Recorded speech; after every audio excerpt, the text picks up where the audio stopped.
sehingga kita masih bisa berkumpul secara online untuk mengikuti kajian Islam yang akan disampaikan oleh Ustadz Akmal Sajafril dengan judul Realita Umat Islam Hari Ini dan Momentum Kebangkitan Umat. Salawat serta salam tetap kita curah limpahkan kepada baginda kita, junjungan kita Nabi Muhammad SAW, serta keluarga dan para sahabat-sahabatnya. Semoga kita kelak nanti mendapat syafaat di akhirat oleh beliau. Kemudian teman-teman, untuk selanjutnya kita akan mendengarkan tilawah Al-Quran yang akan dibacakan oleh teman kita Ahmad Hasbi Salini. Kepada Ahmad Hasbi Salini, waktu dan tempat kami persilahkan.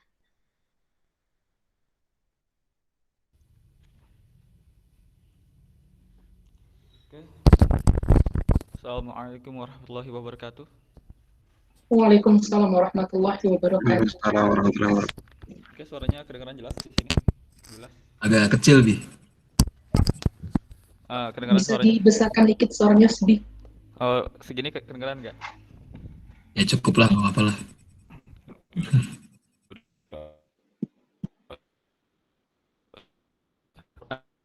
Surah An-Nisa ayat 54 hingga 56.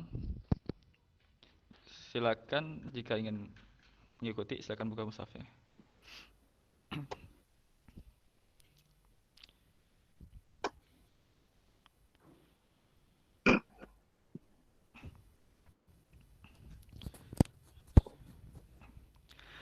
أعوذ بالله من الشيطان الرجيم. أم يحسدون الناس على ما آتاهم الله من فضله فقد آتينا آل إبراهيم الكتاب والحكمة وآتيناهم ملكا عظيما فمنهم من آمن به ومنهم من صد عنه وكفى بجهنم سعيرا إن الذين كفروا بآياتنا سوف نصليهم نارا كلما نضجت جلودهم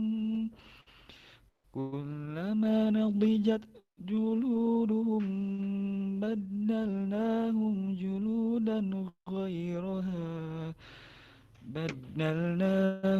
جلودا غيرها ليذوقوا العذاب إن الله كان عزيزا حكيما. Aku berlindung dari godaan setan yang terkutuk.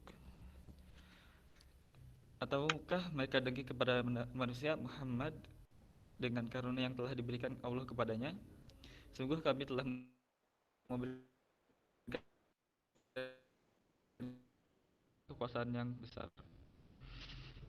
Maka di antara mereka yang dengki itu ada yang beriman kepadanya dan ada pula yang manusia beriman kepadanya.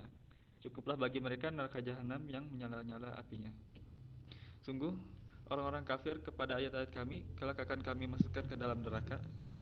Setiap kali kulit mereka hangus, kami ganti dengan kulit yang lain agar mereka merasakan azab. Sungguh Allah Maha Perkasa, Maha Bijaksana. Oke. Wassalamualaikum warahmatullahi wabarakatuh. Waalaikumsalam warahmatullahi wabarakatuh. Terima kasih untuk Ahmad Hasbi Salini. Baik, teman-teman, selanjutnya kita akan mendengarkan kajian dengan judul Realita Umat Islam Masa Kini dan Momentum Kebangkitan Umat yang akan disampaikan oleh guru kita, Ustadz Akmal Sajafril. waktu dan tempat kami persilakan Ustaz. Terima kasih. Moderator dulu barangkali. Ya, bismillahirrahmanirrahim. Assalamualaikum warahmatullahi wabarakatuh, teman-teman semua. Alhamdulillahirabbil alamin wassalatu wassalamu ala asrofil anbiya'i wal mursalin wa ala alihi washabbihi ajma'in. Alhamdulillah pada malam hari ini kita ada kesempatan untuk belajar langsung dengan beliau Ustadz Akmal Syafril. Temanya yaitu realita umat Islam hari ini dan momentum kebangkitan umat. Nah, ini materi yang luar biasa ya. Untuk itu, untuk menunjukkan rasa semangat kita, mari teman-teman semua bisa mengaktifkan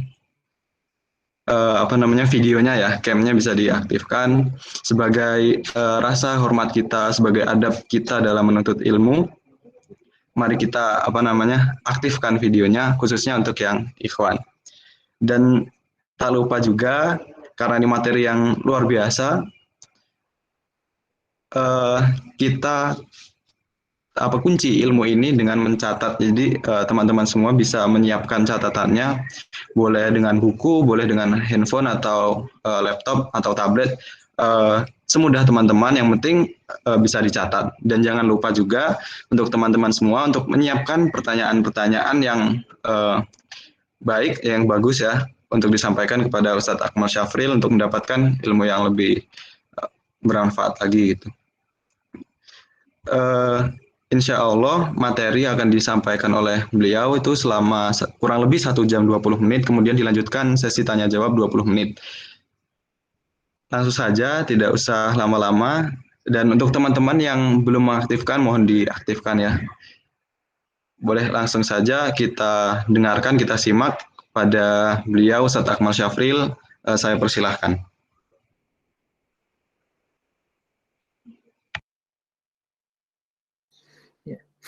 A'udzubillahi minasyaitonirrajim. Bismillahirrahmanirrahim. Assalamualaikum warahmatullahi wabarakatuh.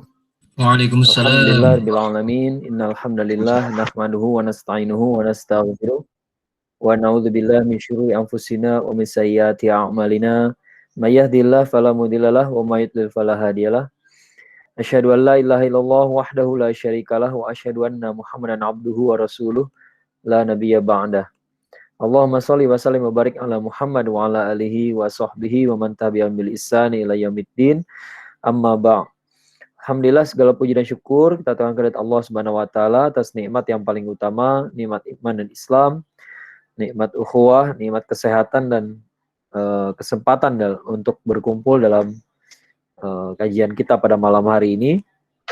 Alhamdulillah, ini kayaknya kesempatan pertama ya, ngumpul dengan teman-teman dari Bright Scholarship ITB. ITB lagi jadi sorotan ya. ITB lagi jadi sorotan di media sosial ya.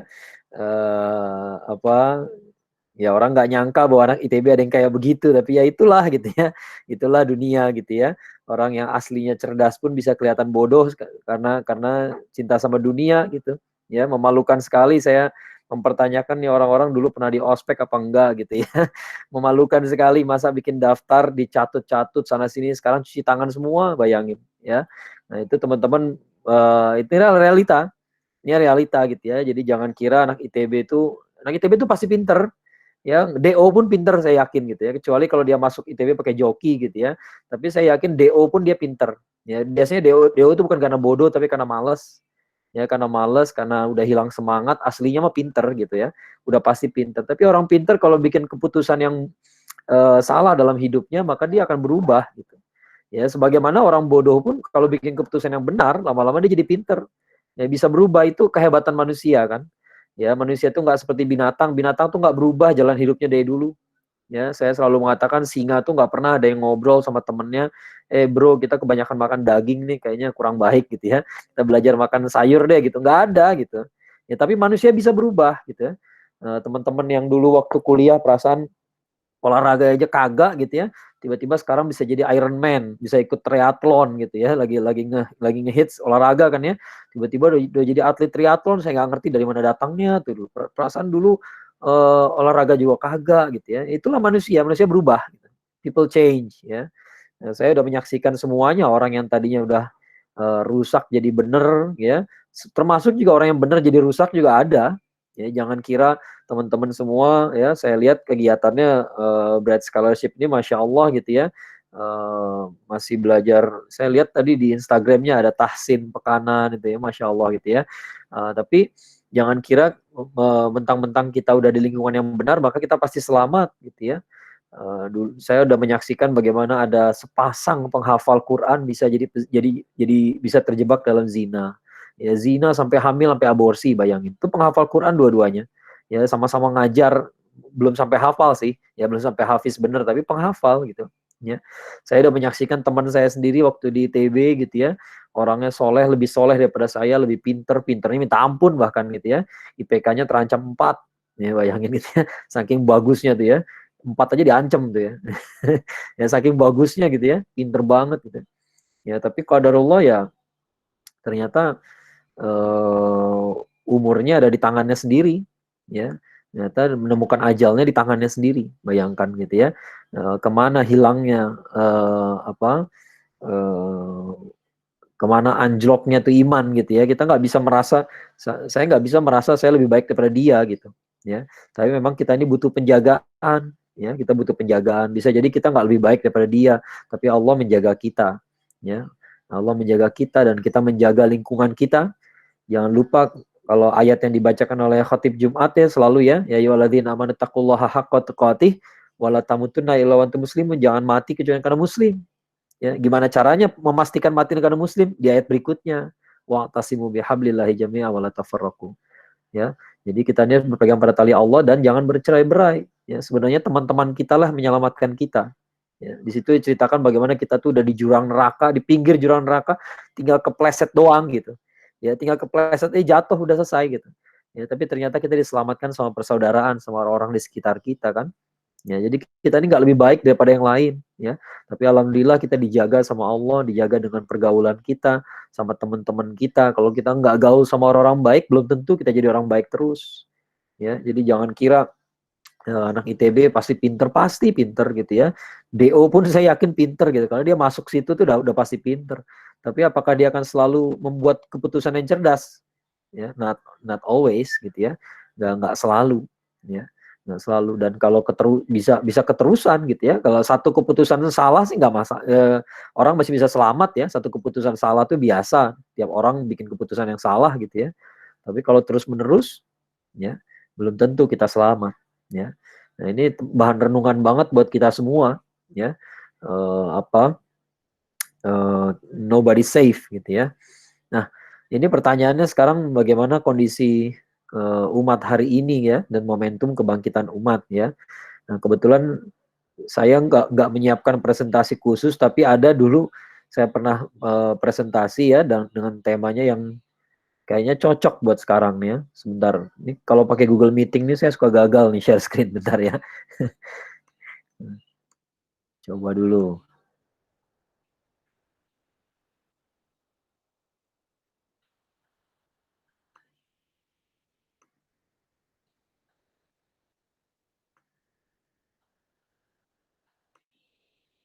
Nah, kelihatan nggak? Masuk Ustaz, tapi belum masuk ya presentasinya. Ya. Ini ya, masuk tapi sekarang masih ya, Iya, saya masih muter juga nih. Belum kelihatan. Belum kelihatan belum? Kalau tempat saya masih ini yang gambar Google Meet-nya. Saya belum sih. Masih belum Ustadz, masih loading gitu menunggu. Nah, ini dia nih Google Meeting suka lucu nih.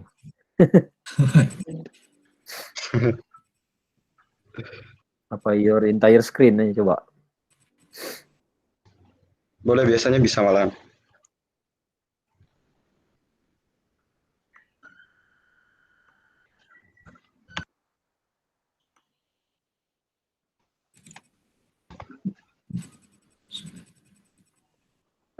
Ini udah bisa?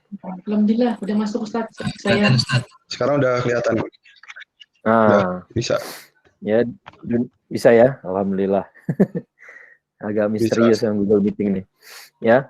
Ya, jadi kalau kita lihat dunia Islam kita sekarang, ya coba kita lihat dengan nyata gitu ya.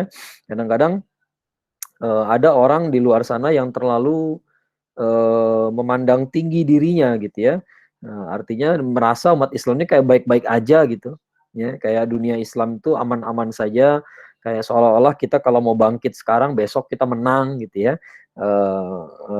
Kalau menurut saya that's not the case ya. Kalau kita lihat di Palestina keadaannya masih seperti itu ya. Di foto kedua itu orang Suriah, foto ketiga itu orang Rohingya, foto keempat itu orang-orang India. Jangan lupa teman-teman anak-anak ITB harus ngerti apa yang terjadi di dunia ya. Kita mungkin nggak mengerti secara detail, tapi harus tahu bahwa di India itu juga lagi banyak masalah. Umat Islam itu dipersekusi habis-habisan sama umat Hindu ekstrim di sana gitu ya. Kemudian yang pasti orang-orang Uighur kita semua kenal gitu ya. Inilah dunia kita sekarang gitu ya. Jadi umat Islam tidak dipersekusi di mana sih? Ya. Di sini aja berjilbab susah sekarang. Dibikin susah lagi sekarang. Kita dibikin pelan-pelan kita mau dikembalikan ke Indonesia 1980-an.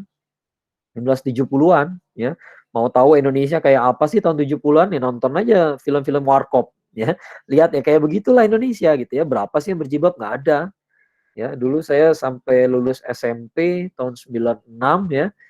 Itu satu angkatan 300 orang yang pakai jilbab 3 orang paling ya.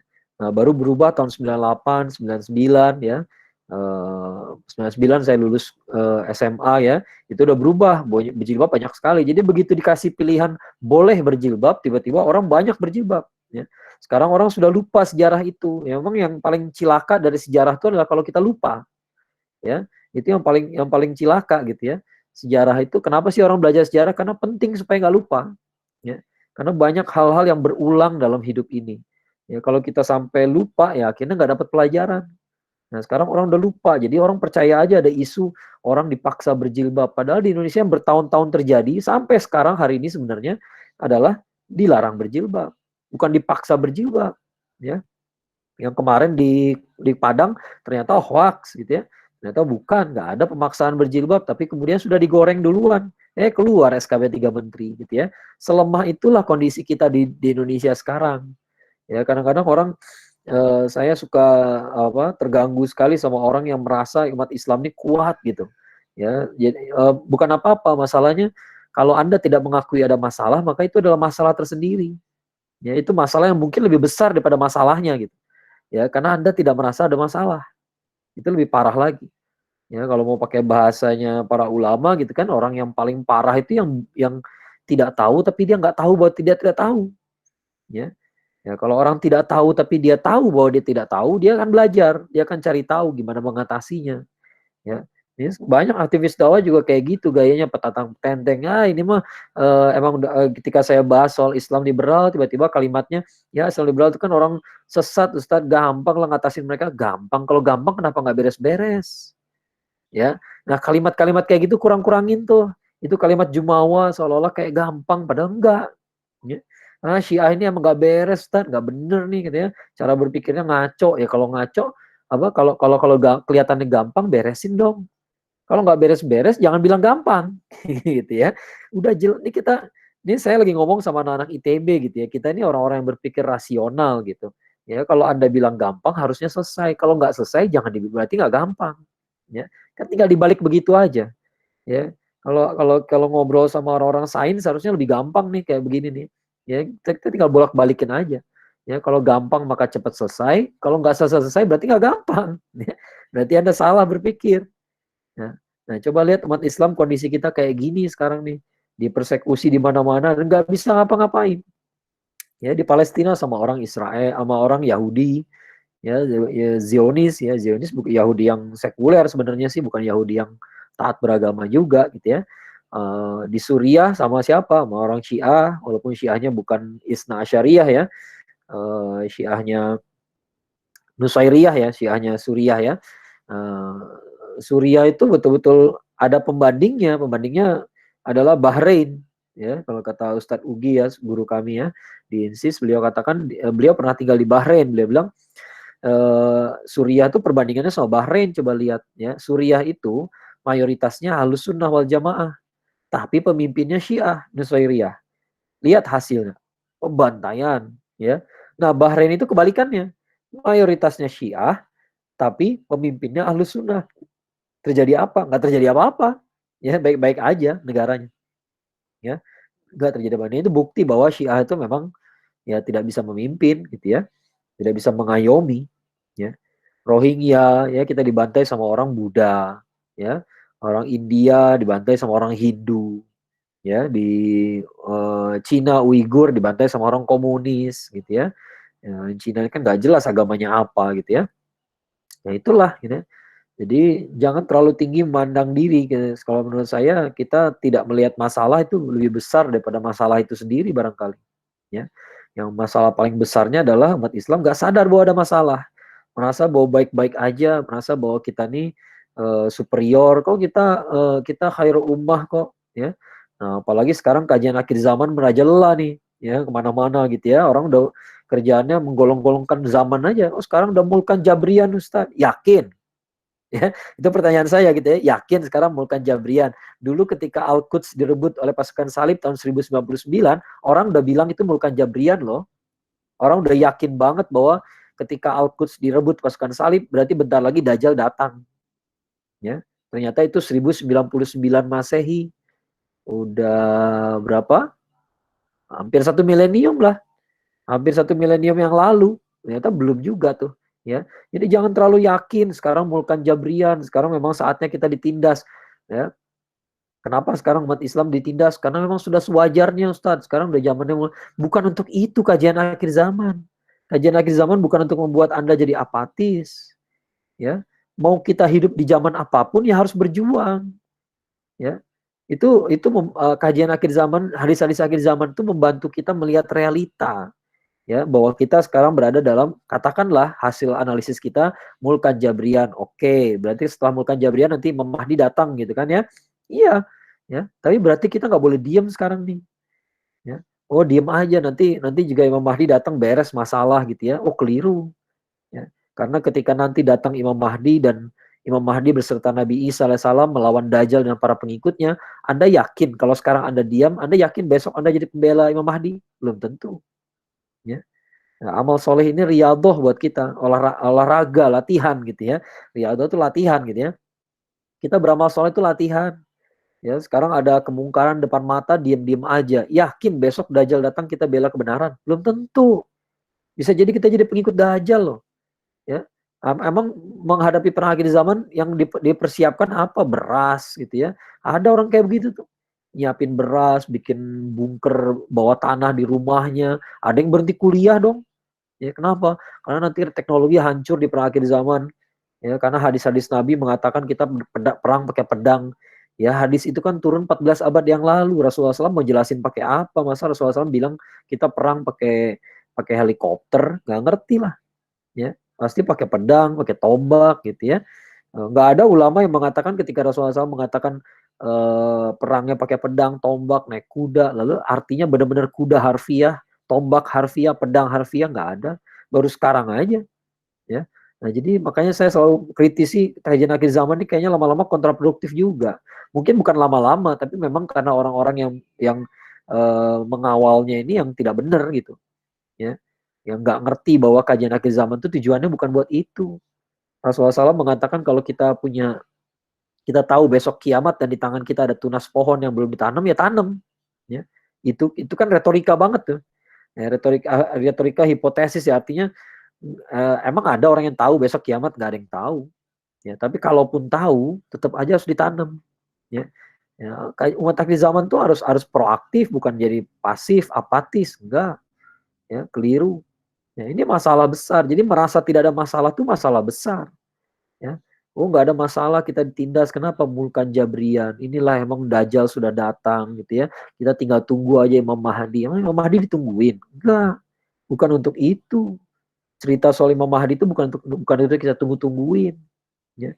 Berarti kita sekarang harus mulai riyadhah nih, kalau yakin bentar lagi perang akhir zaman, riyadhah dari sekarang. Kalau ada kemungkaran lawan, ya, pakai tuh Facebook, pakai tuh WhatsApp, pakai tuh Twitternya diam-diam aja. Ngomong di Twitter aja nggak berani, tiba-tiba pede banget nanti bakal bela kebenaran di hadapan Dajjal. Belum tentu, ya. Belum tentu. Dajjal tuh punya argumen yang sangat kuat. Dajjal tuh bisa bunuh orang, orangnya bisa dihidupin lagi. Ya. Kalau kita berpikirnya based on keajaiban, kita bisa jadi pengikut Dajjal. Ya. Tapi kalau pemikiran kita based on logic, kita nggak akan jadi pengikut Dajjal. Ya. Karena Dajjal bisa bunuh orang, lalu dia hidupkan kembali, lalu dia bilang, saya Tuhanmu. Nah, kalau kita pakai akal sehat gitu ya, Tuhan nggak kayak begini. Ya, Allah nggak seperti ini.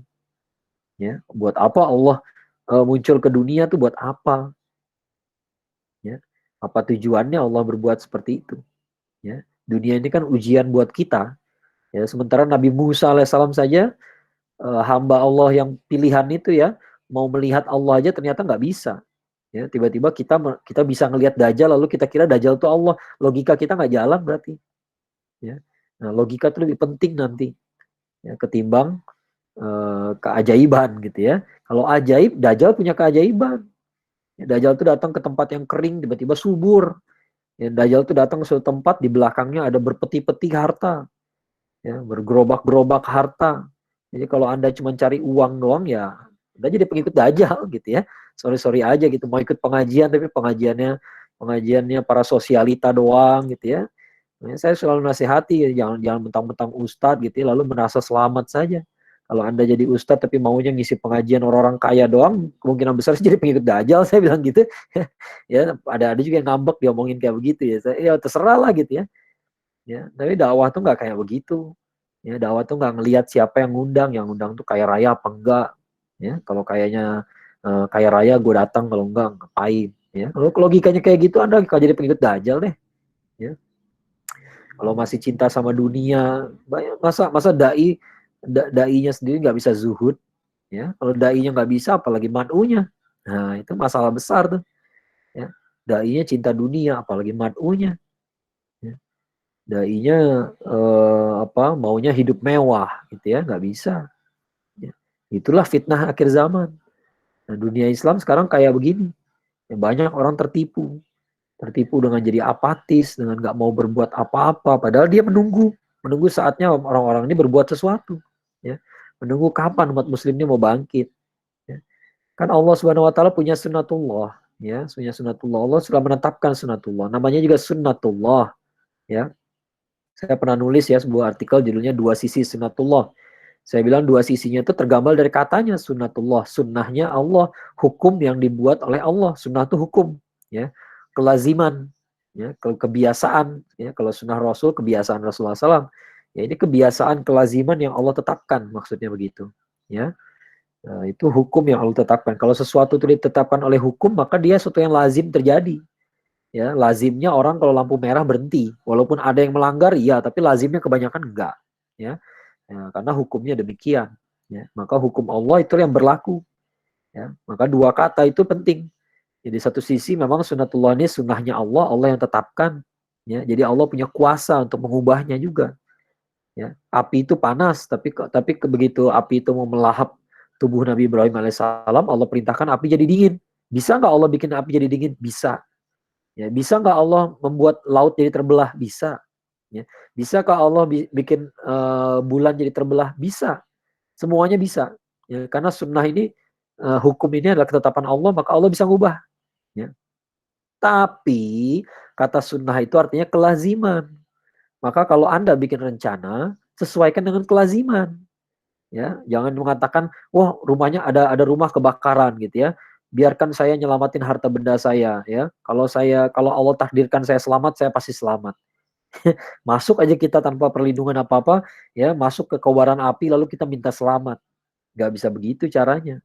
Ya, Anda harus bikin rencana berdasarkan kelaziman. Lazimnya orang kalau kena api ya kebakar. Ya. Tapi di zaman Nabi Ibrahim bisa, iya, tapi sejak Nabi Ibrahim kapan terjadi lagi? Ya, gak terjadi lagi gitu. Ya, hanya kepada beliau saja. Ya. It doesn't happen every day. Ya, yang happen every day adalah api itu membakar. Ya. Nah, sekarang kita lihat umat Islam pada nggak logis kan cara berpikirnya. Di awal pandemi gimana? Orang bilang apa? Enggak, kita nggak bakal kena virus. Kita ke masjid kok. Di masjid nggak mau pakai masker, nggak mau menjaga jarak gitu ya. Kata mereka, ini kan masjid, di masjid ini kita dilindungi sama Allah. Ya, yang kena pandemi itu hanya yang berdosa saja. Ini orang nggak punya logika. Ya. Abu Ubaidah ibn Jarrah itu satu sahabat yang satu dari 10 sahabat dijamin masuk surga, tapi kena juga wabah. Ya, wafatnya kena wabah. Ya. Apa kita mau bilang dia diazab sama Allah? Nekat. Ya. Ya, kemudian logikanya lagi sunatullahnya bekerja. Ya. Ya, bahwa Allah bisa lindungi kita ya bisa, tapi nggak di masjid pun bisa. Ya, bisa-bisa aja Allah lindungi virus itu nggak pernah datang ke kita gitu, bisa. Ya, atau didatang tapi pas kita daya tahannya lagi kuat maka kita nggak kena, bisa. Ya, bisa-bisa aja. Tapi lazimnya ini virus berkembang menular lewat udara, ya. Dan di masjid ada udara, nah gitu ya. Jadi ketika Anda nggak peduli sama masalah kayak begitu, jangan marah kalau kena. Ya, kenapa kena juga ya? Kan saya ke masjid buat beribadah ya. Anda abaikan sunatullah. Ya. Sekarang umat Islam tidak berpikir logis karena lupa sama sunatullah. Memangnya perjuangan bisa menang tanpa diperjuangkan.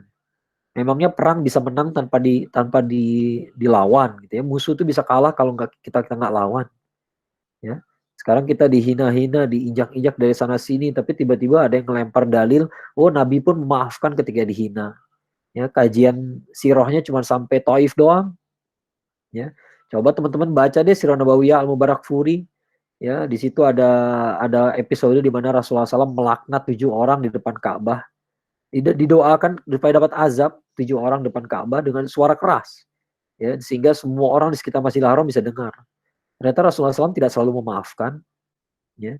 Setelah perang Badar selesai, tawanan perang Badar dibarisin di jalan menuju Madinah. Di tengah jalan Rasulullah SAW melihat ternyata ada Uqbah bin Abu Mu'id. Ini salah satu orang paling jahat. Ya. Dia numpahin kotoran unta ke punggung Rasulullah SAW tuh. Ya. Apa yang diperbuat Rasulullah SAW tidak dimaafkan. Rombongan berhenti untuk ngapain? Untuk mengeksekusi Uqbah bin Abu Mu'id. Ya. Tidak dimaafkan. Ya. Nah, sekarang orang nih kita nih ada masalah logika. Ya, kita kira kita bisa menang tanpa berjuang. Kita kira kita akan jadi pembela yang hak kalau kita nggak riyadhah dari sekarang, kalau kita nggak latihan dari sekarang. Ya, saum sunnah aja nggak bisa ngerjain, lu yakin bakal jadi pengikut Imam Mahdi? Belum tentu. Ya. Jadi kalau kita bilang ini mah gampang, ibadah yang ini gampang, yang gampang ya kerjain. Ya, karena kalau yang gampang aja antum nggak selesai, yakin bisa yang berat. Ya, yang berat namanya juga berat gitu ya, namanya juga berat ya, yang ringan aja kita nggak kerjain apalagi yang berat ya. Dan untuk supaya badan kita mampu menanggung beban yang berat ya kita latih dengan yang kecil ya.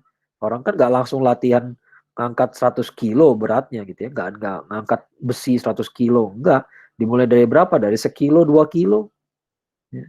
Sekilo 2 kilo dulu dia angkat dulu pelan-pelan gitu ya, ulang repetisi berkali-kali, baru akhirnya setelah sekian lama dia bisa angkat yang 100 kilo.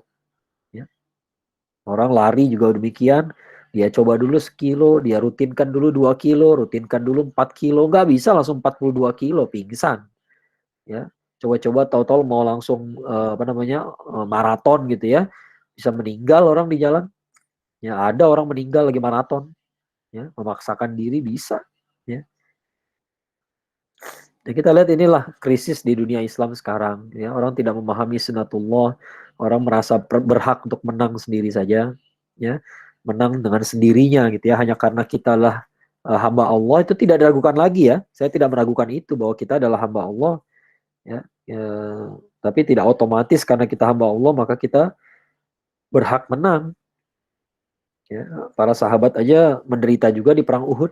Ya. Nah, ada seorang pemikir kontemporer dari Malaysia namanya Prof. Nakib Alatas. Beliau mengatakan permasalahan umat Islam kontemporer itu kayak begini skemanya. Ya. Yang pertama masalahnya itu adalah corruption of knowledge. Ya. Rusaknya pengetahuan. Ya. Rusaknya pengetahuan. Pengetahuan kita setengah-setengah. Gitu ya.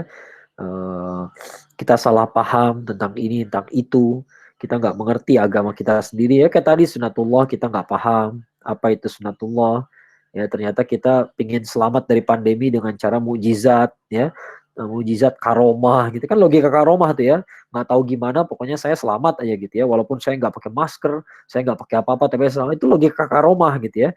Nah, boleh nggak Anda berharap dapat karomah ya, boleh-boleh aja, tapi yang dapat karomah itu biasanya ketaatannya luar biasa. Ini ketaatan biasa-biasa aja gitu ya. ibadah biasa-biasa aja, amar ma'ruf nahi mungkar hampir nggak pernah, ya, tapi tiba-tiba pengen karomah, nggak bisa, ya. Corruption of knowledge, pengetahuan yang salah, gitu ya. Alasannya karena apa? Karena mengakibatkan loss of adab, ya, hilangnya adab. Ya, adab itu mengetahui segala sesuatu, tempat dari segala sesuatu, tempat yang tepat, ya, menyadari adanya hierarki dalam segala sesuatu. Ada hierarki. Maka adab ini bukan soal persamaan, tapi soal perbedaan. Pembedaan, sorry. Ya, pembedaan. Ya, contohnya misalnya nih, tadi di kajian tadi sore ada yang nanya ke saya, gimana Ustadz cara kita menghadapi berita-berita bohong sekarang nih, banyak yang hoax gitu ya. Saya bilang, bagaimana Anda menghadapi berita? Ya, berita itu kita lihat isinya, ya, kita lihat isinya apakah itu hoax apa enggak. Wah, capek saya bilang kalau kayak gitu. Ya, itu enggak realistis. Ya, dalam Quran di surat Al-Hujurat bukan begitu caranya, ya. Apa yang dikatakan dalam surat Al-Hujurat? Ya ayyuhalladzina amanu ijja'akum fasiqun binaba'in fatabayanu.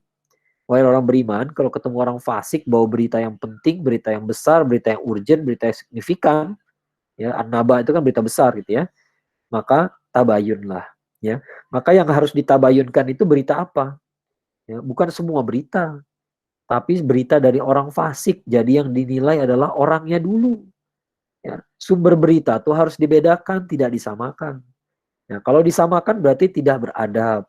Ya, adab itu soal pembedaan. Orang yang selalu jujur tidak disamakan dengan orang yang rajin berbohong.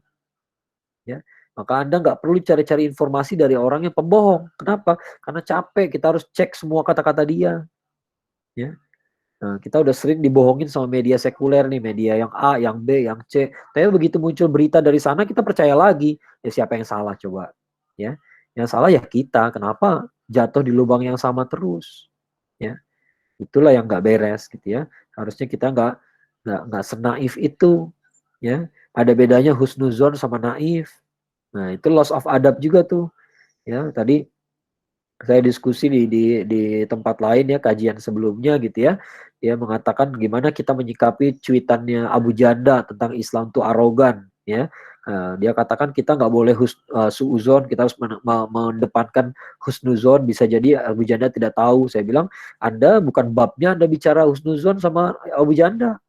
Ya, Abu Janda bukan hari ini bikin masalah, udah dari kemarin-kemarin, dari tahun 2014 bikin masalah, kata-katanya jahat, dan dia kemarin baru ngaku bahwa dia dibayar, ya, dia bukan masalah kebenaran, tapi masalah siapa yang bayar, ya, itu udah tahu kok kita, jangan naif, ya, husnuzon itu berprasangka baik, kalau nggak ada alasan berprasangka buruk, ya, tapi kalau lihat ayat yang Al-Hujurat tadi gimana?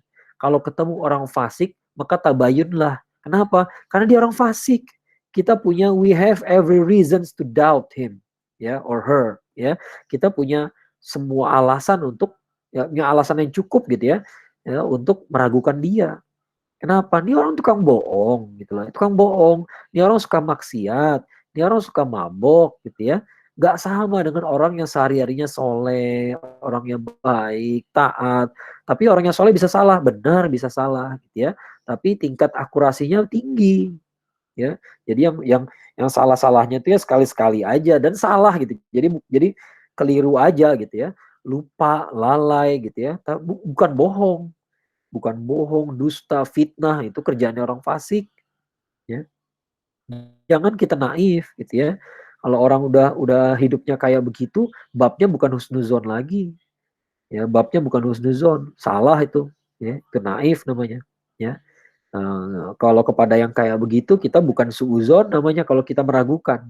Kalau kita tabayun gitu ya, dia bisa jadi orang marah-marah gitu ya. Misalnya ada orang fasik gitu datang kepada kita, dia ngasih tahu berita, tahu nggak, besok ITB udah mulai libur tahu, ya.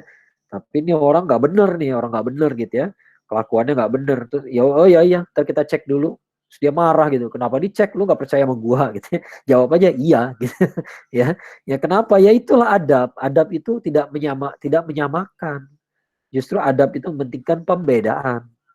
Kalau kata Ustadz Adian Nusaini, orang banyak mengatakan DNA manusia sama orangutan sama simpanse itu selisihnya cuma 3%. Iya, tapi 3% itu yang menentukan. gitu ya. Sangat menentukan sekali bahwa kita punya kuping sama kayak simpanse, kita punya mata sama kayak simpanse, iya. Kita primata juga seperti simpanse, punya jari yang seperti simpanse, iya.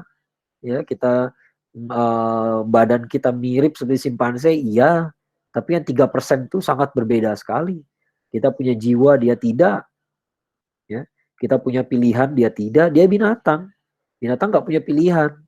Ya, dia kan hidup sesuai instingnya saja. Nggak pernah berubah gaya hidup simpanse dari dulu sampai sekarang. Gitu-gitu aja. Manusia bisa berubah. Ya, tadi saya bilang di awal ya, orang yang tadinya ahli maksiat bisa kok dia bikin keputusan jadi orang baik. Ya, makanya saya prihatin orang anak-anak milenial tuh di akhir 2019 nonton film Joker, nggak nyampe 2 jam keluar-keluar udah jadi filsuf. Tiba-tiba mengatakan, oh orang jahat adalah orang baik tersakiti gitu ya. Enggak gitu ya. Banyak orang tersakiti tapi dia milih jadi orang baik kok. Ya, ini semua masalah pilihan. Ya, jadi jangan mengatakan bahwa saya nggak ada pilihan. Ya, saya disakitin sama orang maka saya jadi begini. Nah, enggak. Ya, kita punya pilihan. Ya, Bilal juga orang disiksa. Ya, Bilal tuh orang yang disiksa, tersiksa. Tanpa disiksa pun dia udah tersiksa karena dia budak. Ya, dia budak dari Ethiopia dibawa ke Mekah dijual. Ya, nggak enak jadi budak kan? Seenak-enaknya jadi budak ya nggak enak juga gitu.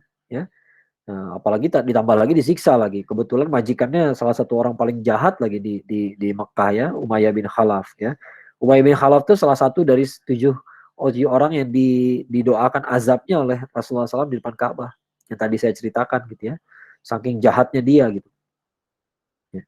Orang bisa berubah. Ya, oleh karena itu kita nggak boleh menyamakan juga gitu ya. Menyamakan semua orang tuh nggak boleh. Ya. Ulama disamakan dengan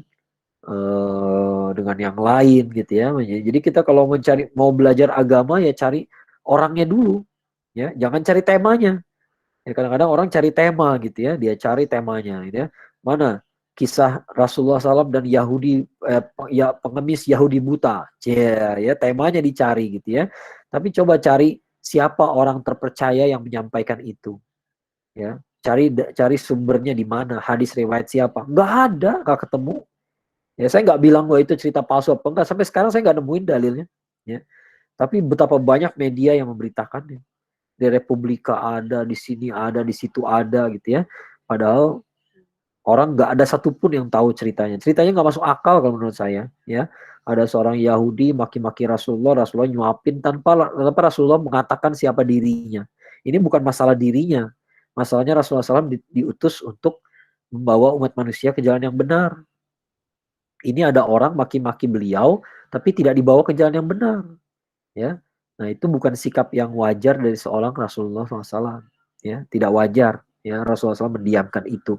Bukan demi kehormatan dirinya, bukan. Ya, tapi beliau itu tugasnya untuk meluruskan manusia. Ya, bawa pencerahan. Ini ada orang tidak tercerahkan tapi didiemin aja, nggak masuk akal. Ya, nggak masuk akal. Ini berarti kita ada loss of adab nih. Ya, cari ilmu dari mana? Dari Google. Ya, Google tuh nggak salah sih gitu ya. Cuman cara kita mencari itu salah. Carinya berdasarkan tema, bukan tema dulu yang dicari. Cari sumbernya dulu. Siapa orang yang kita percaya? Ya, sekarang di YouTube ada channelnya Ustadz Adi Hidayat, ada channelnya Ustadz Abdul Somad, Buya Yahya. Itu bisa tuh dicari tuh. Ya, dari situ baru kita cari tema.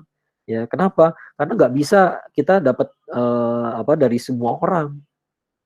Ya, makanya saya kalau diminta ngisi kajian juga saya pilih-pilih temanya. Saya nggak mau tema yang saya nggak kuasai. Kenapa? Salah Anda mencari misalnya kalau butuh kajian soal fikih sholat, ya, pembicaranya Ustadz Akmal, salah tuh. Ya, saya bilang harusnya cari yang fakih dalam hal itu. Saya tahu cara sholat, gitu ya. Tapi yang ngajar fikih sholat harusnya yang mengerti masalah ikhtilafnya, mengerti masalah fadilahnya, dalil-dalilnya. Ya, dalam hal itu saya orang awam. Saya hanya pilih satu pendapat saja. Ya, saya hanya pilih satu mazhab saja. Saya ikuti aja itu. Ya, saya bukan fakih dalam hal itu. Ya, maka Anda salah kalau belajar fikih sholat ke saya. Ya, tahu cara sholat mah tahu. Kalau ngajarin anak mah bisa gitu ya. Tapi kalau ngisi kajian salah. Gitu ya. Nah, ini adab yang penting. Nah, sekarang ini adab ini yang rusak. Ya, sehingga semua orang bisa bicara walaupun dia nggak ahlinya. Ya, orang berbicara walaupun ilmunya tidak ada dalam hal itu, gitu ya. Ya orang pasti ada ilmunya ya, tapi kan ada batasannya gitu ya. Ini bidang saya, ini bukan bidang saya ya. Tidak usah malu-malu mengatakan itu bukan bidang saya nggak mampu ya. Nah itu justru cara yang jujur gitu ya. Kenapa saya terima bahasan soal ini? Karena saya ada nih, buktinya ada nih kan presentasinya ya. Ya berarti saya udah pernah memikirkan soal ini ya. Masalah loss of adab mengakibatkan munculnya false leaders ya, pemimpin-pemimpin yang palsu, pemimpin-pemimpin yang menyesatkan. Pemimpin di sini bukan pemimpin politik doang ya, bukan presiden doang ya, tapi mereka pemimpin semuanya, influencer ya, selebriti yang diikuti itu kan influencer juga gitu ya. Ya, Anda ngikutin siapa sih? Ngikutin selebriti. Kenapa? Karena dia kaya, berarti loss of adab tuh. Ya, kenapa loss of adab? Karena Anda mengira orang tuh dinilai dari kekayaannya. Salah. Ya. Mohon maaf ya, aktivis dakwah juga banyak yang salah berpikir begitu. Ya. Saya suka kritis ketika orang mengatakan umat Islam harus kaya. Saya kritis sekali. Enggak. Ya, tidak setuju. Ya, umat Islam harus mandiri, benar. Ya, benar. Dalam arti kita harus berusaha jadi mandiri, nggak mengemis orang lain. Setuju banget gitu ya. Ya. Dan kalau ada yang kena musibah sehingga dia nggak bisa mandiri, maka kita harus bantu dia, saudara kita. Setuju. Tapi harus kaya enggak? Ya. Kenapa kekayaan itu ujian? Ya, sama kayak yang lain. Ya, sama dengan yang lain, sama dengan kesehatan. Anda punya badan kuat, tapi badan itu nggak pernah dipakai untuk, nggak pernah Anda memberikan badan Anda untuk Islam. Ya, nggak pernah Anda memberikan keperkasaan Anda untuk melindungi umat Islam, sama aja nggak amanah. Ya, Anda punya kekayaan, tapi yang ada cuma jalan-jalan sama anak istri ke mall. Katanya aktivis dakwah, begitu kaya ke mall juga, ke fried chicken juga, jalan-jalan juga, beli baju-baju bermerek juga. Terus apa bedanya? Harta itu dititipkan, katanya harta paling berkah di tangan orang mukmin, Ustaz. Iya benar, tapi ketika Anda tidak tahu cara menggunakannya, barangkali Anda bukan mukmin. Barangkali Anda bukan orang mukmin yang dimaksud gitu. Ya. Dikasih harta ujung-ujungnya jadi fried chicken juga. Yang nggak ada bedanya sama orang lain. Ya, nggak ada bedanya. Ya. Ya dikasih harta tuh hidup jadi bener gitu ya. Oh, ada nih. Ini bedanya gitu ya. Ada orang aktivis dakwah begitu kaya, begitu kaya dia akhirnya makan fried chicken, jalan-jalan, akhirnya overweight ya. Tapi ada juga orang yang pikirnya cerdas ya. Dia bilang alhamdulillah gaji gua naik. Nah, terus lo mau ngapain sekarang? Ya, gua perbaiki makanan keluarga gua. Pokoknya mulai sekarang keluarga gua makannya sayur organik. Nah, itu lumayan tuh, bagus tuh menurut saya tuh. Ya, itu harta berkah tuh. Berarti Anda punya visi itu harta mau diapain. Ya, kan perbaiki kehidupan keluarganya tuh bagus gitu ya. Ya kehidupannya perbaiki, bukan anak-anaknya jadi main PlayStation, gak ada bedanya sama orang lain kalau gitu. Ya, istrinya dibeliin tas-tas yang harganya seharga rumah, yang ada bedanya sama orang lain.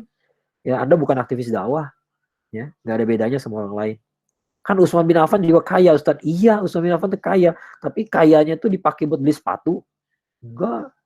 Ya, kekayaannya itu untuk wakaf, untuk umat, ya. Nah, mainan orang kaya itu adalah wakaf. Jadi kalau Anda kaya tapi nggak main wakaf, sedekahnya sama aja sama yang lain, berarti Anda gagal jadi orang kaya yang baik. Jangan bawa-bawa nama Utsman, ya, penghinaan itu. Ya, Utsman itu nggak kayak begitu. Utsman tuh kaya tapi zuhud, ya, kaya tapi disuruh hijrah berangkat, disuruh jihad berangkat, disuruh dipanggil sholat saf terdepan, ya, nggak pernah beliau menolak permintaan Rasulullah SAW, nggak pernah. Rasulullah minta 10 pasti dikasih 15, dikasih 20, nggak akan dikasih 10. Ya itulah Utsman bin Affan radhiyallahu anhu, ya, salah satu sahabat terbaik, ya, Dzunurain, ya, orang yang mendapatkan 2 cahaya, satu-satunya manusia yang menikahi 2 anak perempuan Rasulullah SAW, ya. Nah, false leaders tuh kayak begitu, salah, dikira nih ustadz padahal enggak, ya. Ada ustadz tiba-tiba ngajarin cinta dunia, ya. Di Instagramnya dia bilang, nih teman-teman lihat nih, ada saya punya HP Apple terbaru gitu ya, nggak pakai bayar saya dapat. Tahu nggak gimana caranya supaya dapetin Apple nggak pakai beli? Caranya adalah dapetin iPhone tanpa beli gitu. Caranya adalah datang ke tokonya, ketika lihat barangnya, salawatin aja, nanti dapat. Ya. Betapa murah harga salawat ya. Salawat itu buat dapetin HP rupanya. Ya. Orang lain bersalawat itu supaya dekat dengan Rasulullah SAW di surga. Ya, orang lain harganya salawat itu surga. Ini malah diajarin supaya umatnya berpikir salawat itu harganya HP. Ya, buat apa sih HP iPhone? Ya, kepake nggak? Kepakainya buat apa? Setelah Anda dapat iPhone, Anda berarti punya amanah tuh. HP-nya canggih, maka Anda harus menggunakan itu untuk dakwah dan ibadah dengan lebih kencang dari yang sebelumnya. Itu amanah loh. Ya, jangan salah. Ya, benar-benar perlu nggak? Buat apa? Buat WhatsApp. Ya, WhatsApp mah HP Xiaomi juga jalan. Buat Instagram, ya Instagram mah juga semua HP juga bisa. HP sejuta juga bisa. Capek-capek nyari iPhone yang harganya belasan juta. Tapi kan gratis. Ya gratis, tapi itu amanah dari Allah. Allah kasih antum harta apa benda yang canggih, tapi pemanfaatannya nggak canggih. Ya udah gitu ya. Adabnya salah, maka Anda jadi orang yang salah juga. Lalu Anda jadi pemimpin, jadi opinion leader, jadi influencer, ya, false leaders, ya, false influencer, ya, false ustadz, ya, false asatid, ya, false asatid, ulama su, nah gitu ya. Nah, ulama su, pemimpin yang salah ini akan merusak lagi pemikiran, corruption of knowledge lagi. Jadi muterlah udah, inilah lingkaran setannya seperti ini. Ya, ini skemanya seperti ini. Kata Abul Hasan Ali An-Nadwi, kerusakan dunia itu alasannya kenapa? Ya, Abul Hasan Ali An-Nadwi ini punya buku, di situ beliau menulis, ada diterjemahkan ke bahasa Indonesia ya, kerusakan dunia atau kerugian dunia akibat kemunduran umat muslim kalau nggak salah ya, terjemahannya begitu ya. Yang menarik adalah di situ beliau mengatakan ada kerusakan umat manusia di Eropa, di Afrika, di Asia, di sana, di sini, di situ gitu ya. Ternyata yang salah siapa? Yang ini masalahnya adalah karena orang kafir yang memimpin dunia, ya. Tapi yang salah bukan orang kafir. Nah, bingung nggak? Ya. Jadi ini tuh gara-gara orang kafir memimpin, makanya jadi kacau. Tapi yang salah bukan mereka. Yang salah adalah umat muslim. Kenapa? Karena tugas kita tuh menyampaikan risalah, memberikan pencerahan kepada dunia. Maka kalau dunia tidak cerah, kalau dunia dalam kegelapan, maka nggak ada yang lebih patut disalahkan ketimbang umat muslim. Ya, kenapa Anda gagal mencerahkan dunia? Oh, karena kita tidak memimpin. Nah, kalimatnya bukan begitu, analisisnya nggak begitu. Analisisnya adalah karena kita tidak layak memimpin. Maka kepemimpinan itu direbut dari kita. Jadi orang kafir itu memang menunggu-nunggu masanya kapan bisa merebut kekuasaan dari kita. Ya. Nah, masalahnya kita kehilangan kelayakan, maka diambillah. Ya. Maka karena kita nggak memimpin lagi, maka pencerahan nggak terjadi lagi. Akibatnya dunia gelap, kacau balau. Orang nggak ngerti apa yang benar. Ya. Finlandia itu menurut survei PBB katanya negara paling bahagia. Ya, negara paling survei tahun 2016 sampai 2018, surveinya keluar tahun 2019. Negara paling bahagia nomor 1 di dunia. Dari 10 besar, 5-nya negara Skandinavia, ya, 8 dari negara Eropa, 1 dari benua negara Eropa, benua Eropa ya, 1 dari benua Amerika, Kanada, yaitu Kanada, 1 lagi dari benua Australia, yaitu Selandia Baru, New Zealand. Ya, itu 10 besarnya. Ya, hampir semuanya Eropa. Dari yang Eropa tuh sebagian besarnya Skandinavia. Ya. Nah ini yang saya bilang palsu. Kenapa? Karena begitu di cross check 10 negara yang paling bahagia itu, ternyata tingkat bunuh dirinya lebih tinggi daripada Indonesia semua. Finlandia itu 5 kali lipat tingkat bunuh dirinya daripada Indonesia. Ya, lebih banyak mereka 5 kali lipat, 5 kali lipat, bayangin. Ya, berarti mereka nggak bahagia. Itu yang saya bilang kegelapan. Kalau lihat Finlandia tuh kayaknya indah aja sih, mereka indah, hidupnya enak gitu ya. Tapi sebenarnya mereka dalam kegelapan. Nah ini loh fitnahnya, kita nggak bisa melihat ini dari kemewahan. Kalau ada kemewahan emang iya mereka lebih mewah hidupnya daripada kita. Tapi mereka nggak ngerti makna hidup, makanya lebih banyak yang bunuh diri. Korea Selatan sama Korea Utara, di mana yang mana yang hidupnya lebih susah? Pasti orang mengatakan Korea Utara, ya.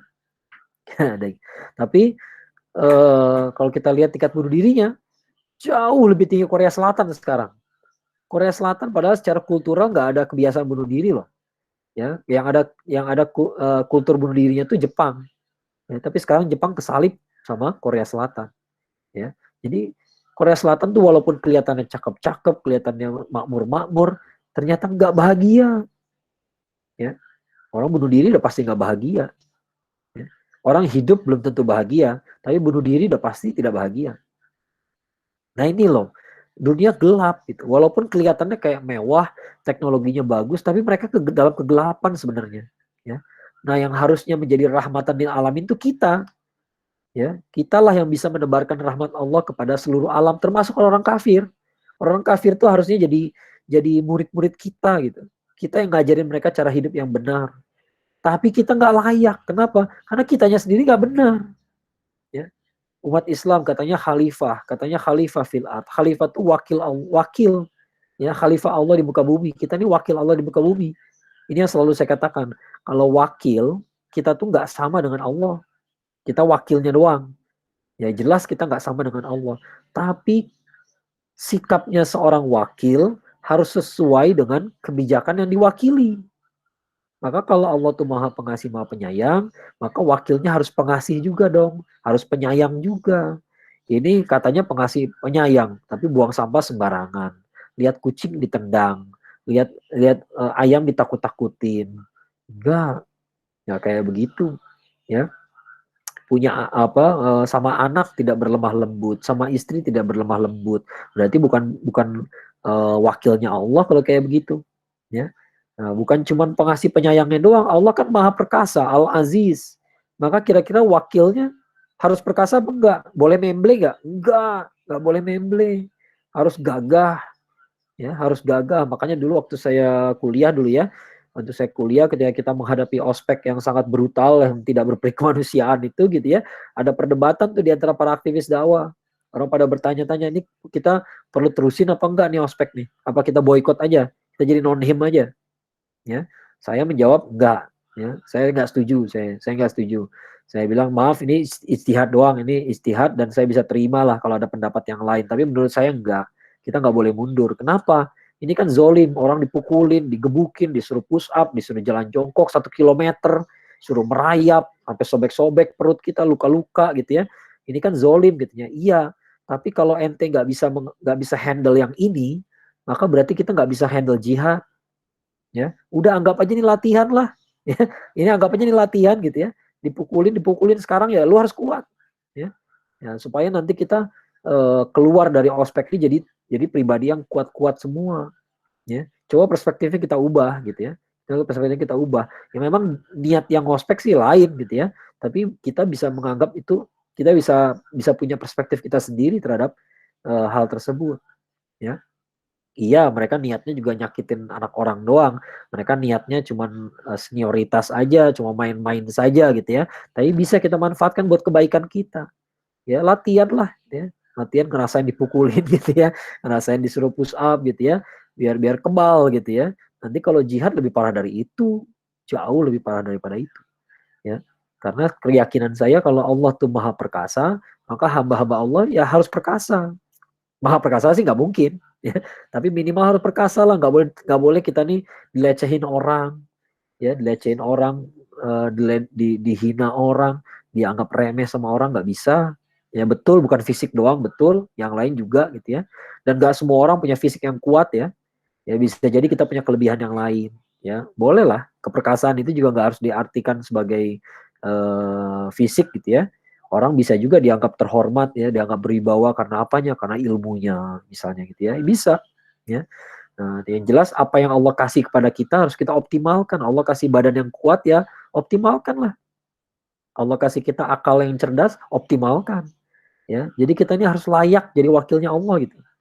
Nah, karena kita nih sekarang direbut kekuasaan itu bukan karena mereka hebat. Ya, orang kafir itu nggak pernah hebat. Ya, orang Amerika tuh hebat Ustaz ya. Nyatanya sekarang lagi ribut masalah rasisme. Ya, belum selesai rasisme di sana tuh. Ya, belum paham mereka soal rasisme. Ya, orang kafir tuh nggak pernah hebat. Kita yang hancur. Ya, kita nih yang rusak gitu. Jadi kalau cari masalah jangan cari yang jauh-jauh, cari yang deket aja. Ya, memang kita ini yang bermasalah. Ya, kenapa orang Islam kok dekil-dekil? Padahal Allah tuh maha indah dan mencintai keindahan. Tapi kok aktivis dakwahnya kucel, aktivis dakwahnya jarang mandi, ya nggak bisa begitu, ya. Allahnya maha perkasa, kitanya nggak perkasa. Datang ke kajian terlambatnya 1,5 jam, datang pas sesi tanya jawab, gitu nanya pertanyaannya maaf saya nggak ngikutin dari awal, mungkin udah dijelasin, ya emang udah dijelasin, ya. Lu aja yang baru telat datang, telatnya 1,5 jam lagi, nggak lucu, ya nggak bisa, ya terlambat ini udah nggak lucu, ya. Aktivis dakwah nggak boleh membiasakan diri terlambat, ya. Allah tuh maha teliti, kitanya teledor, nggak cocok, ya. Kitalah yang kehilangan kecocokan itu, kehilangan kelayakan untuk memimpin, itu problemnya, bukan karena orang kafir hebat, tapi karena kitanya yang kehilangan kehebatan kita, ya. Nah, lihat berbagai persoalan dakwah, saya yakin saya bicara dengan para dai, bukan dengan para orang awam, ya. Antum semua dai gitu, ya. Dai itu masalahnya apa? Dakwahnya bukan karena Allah, karena dakwah itu dakwah ilallah, tapi yang dibesarkan diri sendiri, yang dibesarkan branding dirinya, ya. Menjadikan keramaian sebagai ukuran kesuksesan. Keramaian zaman sekarang bukan berarti keramaian audiens yang datang doang, tapi follower, jumlah follower. Kalau kita mau follower banyak gampang. Kalau saya mau follower berkali-kali lipat gampang, tinggal galau-galauan aja. Saya lihat kok ada akun-akun dakwah yang galau-galauan, lakunya minta ampun. Karena anak muda sekarang galau. Padahal mereka harus dijauhkan dari kegalauan itu. Ya, jadi kita ngasih apa yang mereka mau, bukan apa yang mereka butuh kalau kayak gitu caranya. Ya. Dan akhirnya mereka terjebak dalam masalah mereka dan gak keluar dari masalah itu. Membesarkan diri sendiri, tidak menambah ilmu. Ya, seorang dai gak nambah ilmu. Ya, dai gak nambah ilmu tuh kalau kata guru saya, Ustaz Suhair Ilyas rahimahullah, ya. Beliau mengatakan dai gak baca buku, ya, itu sama aja supir angkot gak ngisi bensin. Suatu saat mogok kendaraannya. Ya, gak bisa begitu. Dai berebut jamaah, nggak bisa. Kalau kita semangatnya dakwah, kita senang semakin banyak yang terlibat dalam dakwah ini. Ya, senang kita kalau ada yang bisa ngebantu kita. Ya, oh sekarang ternyata pembicaranya bukan saya lagi. Ya, murid saya yang dulu yang jadi pendengar doang, sekarang udah jadi pembicara. Nah, gitu ya, bahagia. Tapi kalau kita berdakwah emang cari duit, ya akhirnya kita anggap dia pesaing, kompetitor. Ya, kalau dai-nya kayak begitu, maka konten dakwahnya juga rusak. Konten dakwahnya, kalau dakwahnya bukan karena Allah, konten dakwahnya orientasinya pada dunia, kekayaan. Ya, kalau pengen keramaian, maka konten dakwahnya adalah hiburan. Kalau dai-nya membesarkan diri sendiri, maka konten dakwahnya tidak memberikan pencerahan. Ya, kalau dai-nya tidak menambah ilmu, maka konten dakwahnya tidak menggerakkan. Ya, Anda nggak bergerak. Ya, berarti saya gagal nih kalau antum semua nggak bergerak setelah ini. Ya, kalau antum semua tidak berbuat apa-apa, tidak tercerahkan, tidak jadi gatel hatinya, saya gagal. Ya, kalau dai-nya berebut, maka konten dakwahnya mecah belah, ngomongin orang lain, ngajak berantem gitu ya. Udah tahu ikhtilafnya soal itu aja yang dibahas gitu ya. Udah tahu dari dulu juga para ulama tuh ikhtilaf soal apa, soal subuh pakai kunut apa nggak kunut, itu terus yang dibahas tiap pertemuan gitu ya. Udah tahu jumlah tarawih itu diperdebatkan, 5 rakaatnya itu aja yang dibahas terus gitu ya. Ikhtilaf itu kan berarti harus dihormati, ya sudah gitu ya. Yang berbeda pendapatnya orang soleh semua, ya. Tiba-tiba kita pecah belah umat ini, kita jadi fitnah bagi umat. Kalau dai-nya begitu, konten dakwahnya begitu, mad'unya ya begitu. Dai-nya berdakwah bukan karena Allah, konten dakwahnya orientasi pada dunia, maka mad'unya tidak menemukan apa yang dicari. Dai-nya menjadikan keramaian sebagai ukuran kesuksesan, konten dakwahnya hiburan, mad'unya buih, rame tapi nggak ada artinya. Ya. Dai-nya besarkan diri sendiri, konten dakwahnya tidak memberikan pencerahan, mad'unya jadi apa? Jadi pengagum, jadi fans club. Ya, fans club datang ke sana buat lihat ustadznya keren banget. Ada pernah saya nanya, kenapa lu demen sama ustadz ini? Karena motornya gede. Apa hubungannya, coy? Gak ada hubungannya. Boleh nggak? Boleh aja. Siapa yang larang? Saya nggak pernah ngelarang orang punya motor. Ya, motor gede, merek apapun nggak. Selama dia beli dengan halal, ya halal aja gitu. Saya nggak punya prasangka jelek gitu ya. Tapi Anda salah kalau mencari ustadz gara-gara dia punya hobi motor yang sama dengan Anda. Dia suka pakai jaket kulit seperti Anda. Keliru ente. Ya. Harusnya para dai tidak beri makan pada kesalahan yang kayak begitu. Lalu saya pakaiannya kayak begini. Karena kalau pakaiannya begitu, saya nggak diterima di komunitas itu, Ustadz. Malah dikasih makan. Ya harusnya diluruskan. Ya, tidak benar. Anda nggak perlu niat kayak begitu. Ya, pakaian itu selama menutup aurat, sopan, bisa. Ya, silakan orang dengan gayanya masing-masing. Kita nggak suzon. Ya, dai-nya nggak nambah ilmu, konten dakwahnya tidak menggerakkan, mad'unya ngapain? Statis, diam-diam aja di situ. Ya, dai-nya berebut, konten dakwahnya mecah belah, mad'unya nggak bisa lihat kebaikan orang. Ya, saudara-saudaranya baik, tapi dia nggak merasa baik. Dia nggak merasa mereka baik gitu ya. Jadi kita lihat orang tuh jelek terus ya. Kita lihat orang 5 detik kesalahannya 5 bab ya. Ditulis di otak kita tuh salahnya tuh A B C D E F G ya. Ya itulah gitu ya. Nah, kalau dai-nya kayak begitu, mad'unya kayak begitu juga, ya, dia nggak selesai kalau kayak gini masalahnya gitu ya. Jadi siapa yang harus berubah kalau kayak begini? Nggak mungkin mad'unya dulu berubah. Sudah pasti dai-nya dulu yang harus berubah. Ya, kitalah yang harus berubah dari sekarang. Ya, kita yang bisa ngubah dunia Islam ini gitu ya. Mulai dari diri kita sendiri. Ya, ini dari surat Asy-Syura ya, surat Asy-Syura keberapa ya? Surat ke-42 ya, kalau nggak salah ya. Asy-Syura ayat 30 ya.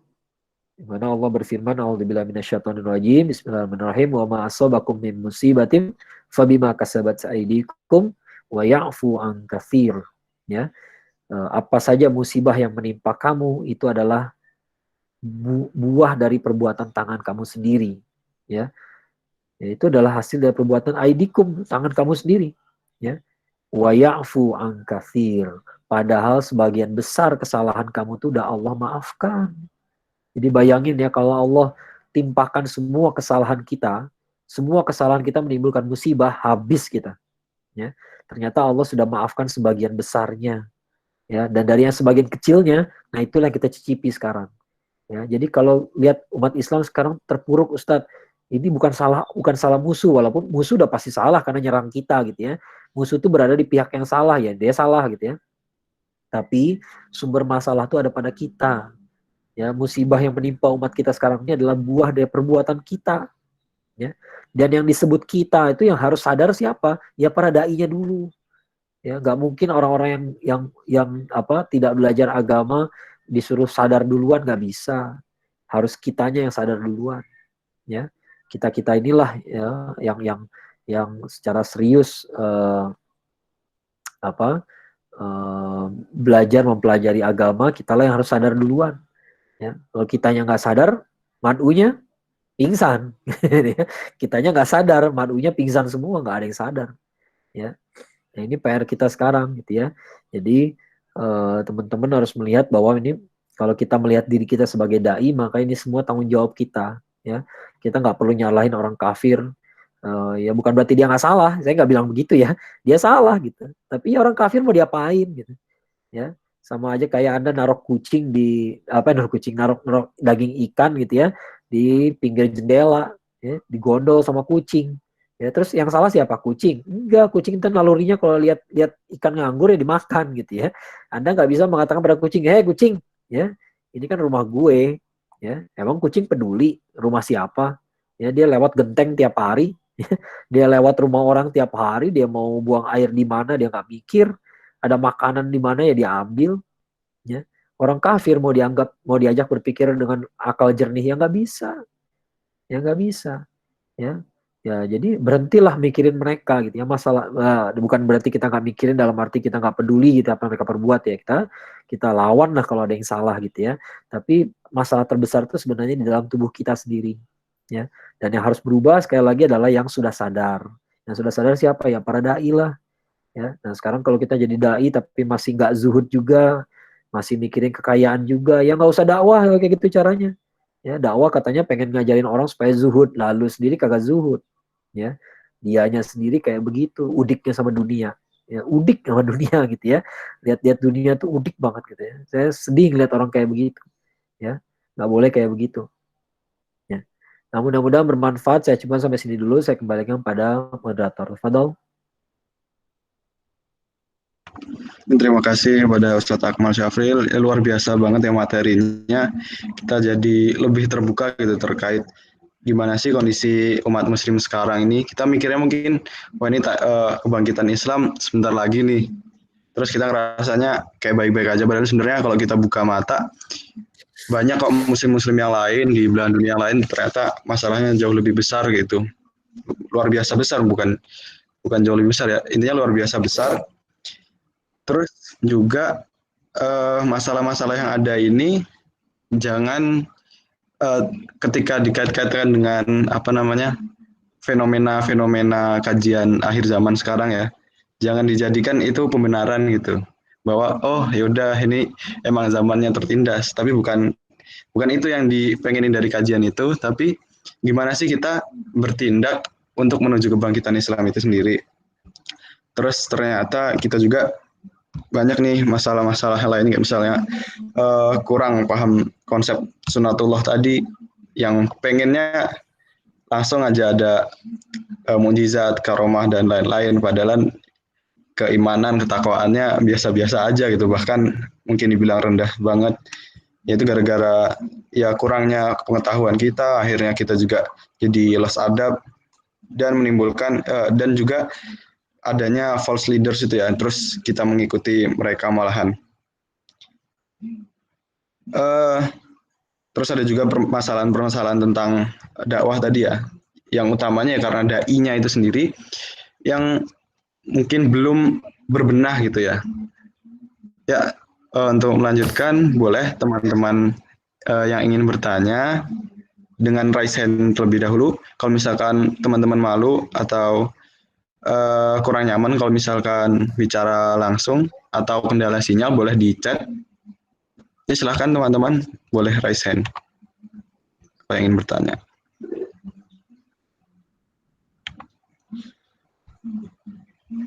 Nah ini Ustadz, ada satu pertanyaan. Ustadz, apakah betul di zaman dahulu Islam itu menyebar karena pedang atau peperangan dan penyerbuan dan sebagainya? Karena hal ini jadi bahan bagi orang-orang yang tidak suka Islam untuk bilang, oh ternyata Islam juga gitu, suka kekerasan dalam menyebarkan Islam. Bagaimana menanggapi hal ini Ustadz? Syukron. Ya itu yang selalu saya katakan ya, berbohong itu gampang, tapi meluruskannya itu agak ribet. Ya, berbohong itu kan gampang aja mengatakan, oh Islam pakai perang, menyebarkannya pakai pedang gitu ya. Faktanya apa? Faktanya ini ada perang ketika merebut Andalusia. Ya, ini ada perang ketika begini begitu. Gampang, bohongnya cuma segitu aja. Ya, kenapa saya bilang bohong? Karena dia nggak lihat konteksnya. Kenapa terjadi perang? Ya itu harus dijawab dulu dong, gitu ya. Kenapa terjadi perang? Dulu Rasulullah SAW disebut sebagai kalau orientalis mengatakan ada sebagian orientalis ya yang mengatakan Rasulullah SAW Muhammad itu adalah kepala perampok. Ya, kenapa? Karena rombongan dagangnya, kafilah dagangnya Abu Sufyan yang berangkat dari Mekah ke Syam itu dicegat di dekat Madinah. Ya, nah tapi mereka nggak ngelihat konteksnya. Konteksnya itu sudah perang. Ya, ayat tentang jihad itu, izin untuk jihad itu sudah turun sejak sebelum hijrah. Coba baca di Manhaj Haroki gitu, di situ jelaskan ayat jihad itu udah turun sebelum hijrah ya. Jadi sebenarnya udah ada izin dari Allah. Tapi kapan jihadnya itu tergantung Rasulullah SAW. Tadinya sudah perang, situasi sudah perang ya. Hijrah itu bagian dari perang ya. Bahwa umat Islam itu udah terlalu banyak disakiti gitu ya. Maka ketika mereka udah mendapatkan basis yang aman, ya berarti udah mulai perang. Ya, hijrah itu bagian dari perang ya. Maka ketika dia kalau sudah perang boleh dong kita ngerampas perbekalan musuh ya. Ya iya ya, memang begitu yang terjadi ya. Sekarang Islam disebarkan pakai pedang. Kalau iya ya, kalau iya Islam itu menjajah ya, indikatornya nggak kelihatan ya. Contohnya misalnya nih ya, orang Arab membawa Islam ke Afrika. Afrika itu mana? Dari Mesir, Libya, Tunisia, Aljazair, Tunisia, Maroko gitu ya, sampai ke Maroko yang paling ujung sebelah barat gitu ya. Kalau penjajahan, maka orang Afrika pasti jadi bodoh, pasti diperbodoh ya, pasti dikerjain, diambil sumber dayanya, dibikin mereka jadi bodoh, nggak bisa maju ya. Tapi kenyataannya siapa yang mengislamkan Spanyol, Andalusia? Bukan orang Arab lagi, tapi orang Afrika ya. Nah kalau ini penjajahan, nggak mungkin ada estafet seperti itu. Orang Arab mengislamkan Afrika, tapi yang mengislamkan Spanyol adalah orang Afrika, orang Maroko. Tariq bin Ziyad itu orang Maroko, bukan orang Arab. Ya, yang Arab itu cuma Musa bin Nusair, gubernurnya waktu itu, gubernur di Maroko gitu ya, gubernur di Afrika. Ya, tapi dia orang Arab, dia orang Syam gitu ya. Tapi sebagian besar yang turun berjihad pada saat itu ya orang Maroko. Ya. Nah sekarang teman-teman bisa bayangin nggak ketika Belanda menjajah Indonesia, Indonesia bisa ngapain? Apakah kita bisa memakmurkan negara sebelah? Enggak. Kitanya juga nggak makmur, ya. Kitanya nggak bisa mengislamkan Papua Nugini gitu ya, boro-boro. Gitu. Bisa nggak kita berdakwah ke Australia? Nggak sanggup, ya. Wong kita juga tersiksa di Indonesia. Itu penjajahan, ya. Kalau Islam itu menjajah, pasti begitu akibatnya. Nyatanya enggak. Nyatanya Afrika tercerahkan gara-gara Islam. Maka dia bisa membawa pencerahan kepada Spanyol. Spanyol ketika dikuasai Islam, jadi apa? Cordoba jadi ibu kota sains dunia. Semua orang belajar ke Cordoba. Begitu diambil sama orang Kristen, hasilnya apa? Apa yang terkenal dari Spanyol ketika Islam sudah terusir? Apa yang terkenal? Inkuisisi. Spanish Inquisition. Itu salah satu inkuisisi yang paling kejam dalam sejarah. Ya, dan orang Spanyol membawa inkuisisi kemana-mana. Ya, orang Portugis membawa inkuisisi sampai ke India. Di India itu ada daerah Goa yang dikuasai sama orang Portugis. Itu terkenal namanya Goa Inquisition. Google deh. Googling aja yang saya omongin ya, Goa Inquisition, Spanish Inquisition, dibawa sampai ke Amerika Selatan Inquisisi, orang semua dibantai, disiksa kalau nggak mau masuk agama Kristen. Ya, ada nggak sainsnya lagi Spanyol? Kagak, selesai. Ya, tidak ada bekasnya kemajuan sains. Ya, jadi siapa yang menjajah? Dia atau kita? Kalau menjajah, indikatornya pasti rusak, pasti jadi tidak ada pencerahan. Ya. Tapi Spanyol di zaman Islam sangat tercerahkan. Ya, ada masukan yang menarik dari seorang namanya Washington Irving. Washington Irving ini seorang duta besar dari Amerika. Nah, dia tertarik sekali dengan sejarah Andalusia. Jadi waktu itu, ini dia hidup tahun 1800-an. Jadi udah lama sekali gitu ya. Nah, dia ini pergi dari Sevilla. Sevilla itu Sevilla ya. Sevilla itu orang Spanyol baca V itu B ya. V itu dibaca B, double L dibacanya ya tasydid. Nah, jadi bacanya Sevilla yang benar ya. Dia berangkat dari Sevilla sampai ke Granada. Kemudian dia bikin buku judulnya Tales of Alhambra. Ya, Alhambra itu nama istana di Granada gitu ya. Dia cerita tentang dia mengumpulkan semua legenda yang dia dapatkan dari sekitar Alhambra. Sebenarnya bukan Alhambra doang, tapi dari Sevilla sampai Alhambra ya. Apa yang dia simpulkan? Dia meneliti bukan sejarah, dia meneliti ceritanya doang, mitologi gitu ya, bukan mitologi apa, legenda-legenda gitu ya, urban legend ya, urban legendnya gitu ya. Apa yang dia simpulkan dari urban legend orang Spanyol? Kata dia, Spanyol itu selalu mengimpikan soal harta karun. Harta karun itu adalah mimpinya orang miskin. Jadi Spanyol tuh kenapa mimpin kekayaan mulu? Karena dia miskin. Orang miskin tuh pengen kaya gitu. Ya, maka teman-teman kalau lihat sinetron Indonesia isinya orang kaya mulu kan, kayaknya minta ampun gitu. Kenapa? Karena kita kere. Ya, lihat aja film Bollywood isinya orang kaya mulu. Kenapa? Karena mereka juga kere gitu ya. Mereka kalau menggambarkan orang kaya tuh lebay banget. Ya, orang India tuh lebay banget kalau bikin film Hollywood seorang kaya ya karena itu, gitu ya. Nah, orang Spanyol tuh bikin cerita tentang kekayaan loh, harta karun aja. Di sini ada harta karun, di situ ada harta karun, dan selalu harta karunnya dari mana?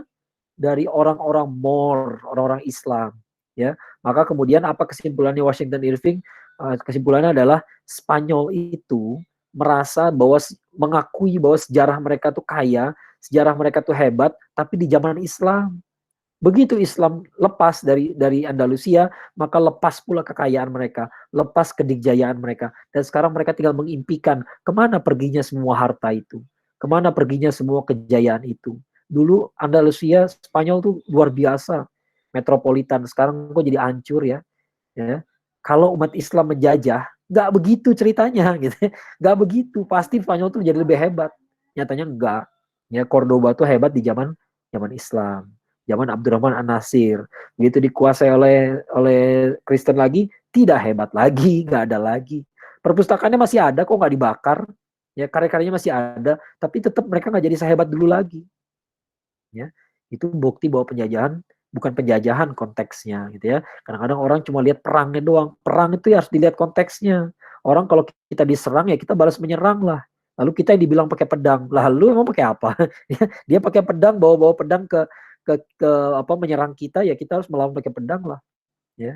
Lalu kita yang dibilang teroris, kan nggak lucu kalau kayak gitu caranya ya. Nggak segampang itu. Kalau ada perang berarti dia menyebarkan dengan pedang, nggak ya.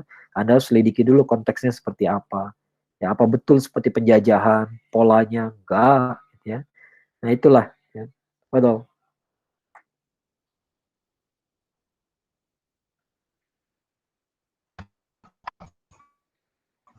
Ini ada pertanyaan lagi Ustadz. Jadi ini sering sih dihadapin sama orang-orang yang mungkin teman-teman mahasiswa juga. Jadi ada yang ngerasa tuh nggak cocok untuk jadi dai Ustadz karena merasa tuh ilmunya masih sedikit dan malu untuk memulai dakwah. Nah itu bagaimana seharusnya Ustadz? Apakah berarti jadi engineer saja? Itu bagaimana Ustadz? Itu sekarang gini deh, mau pakai perspektif apa gitu. Kalau jawaban saya bisa macam-macam gitu ya.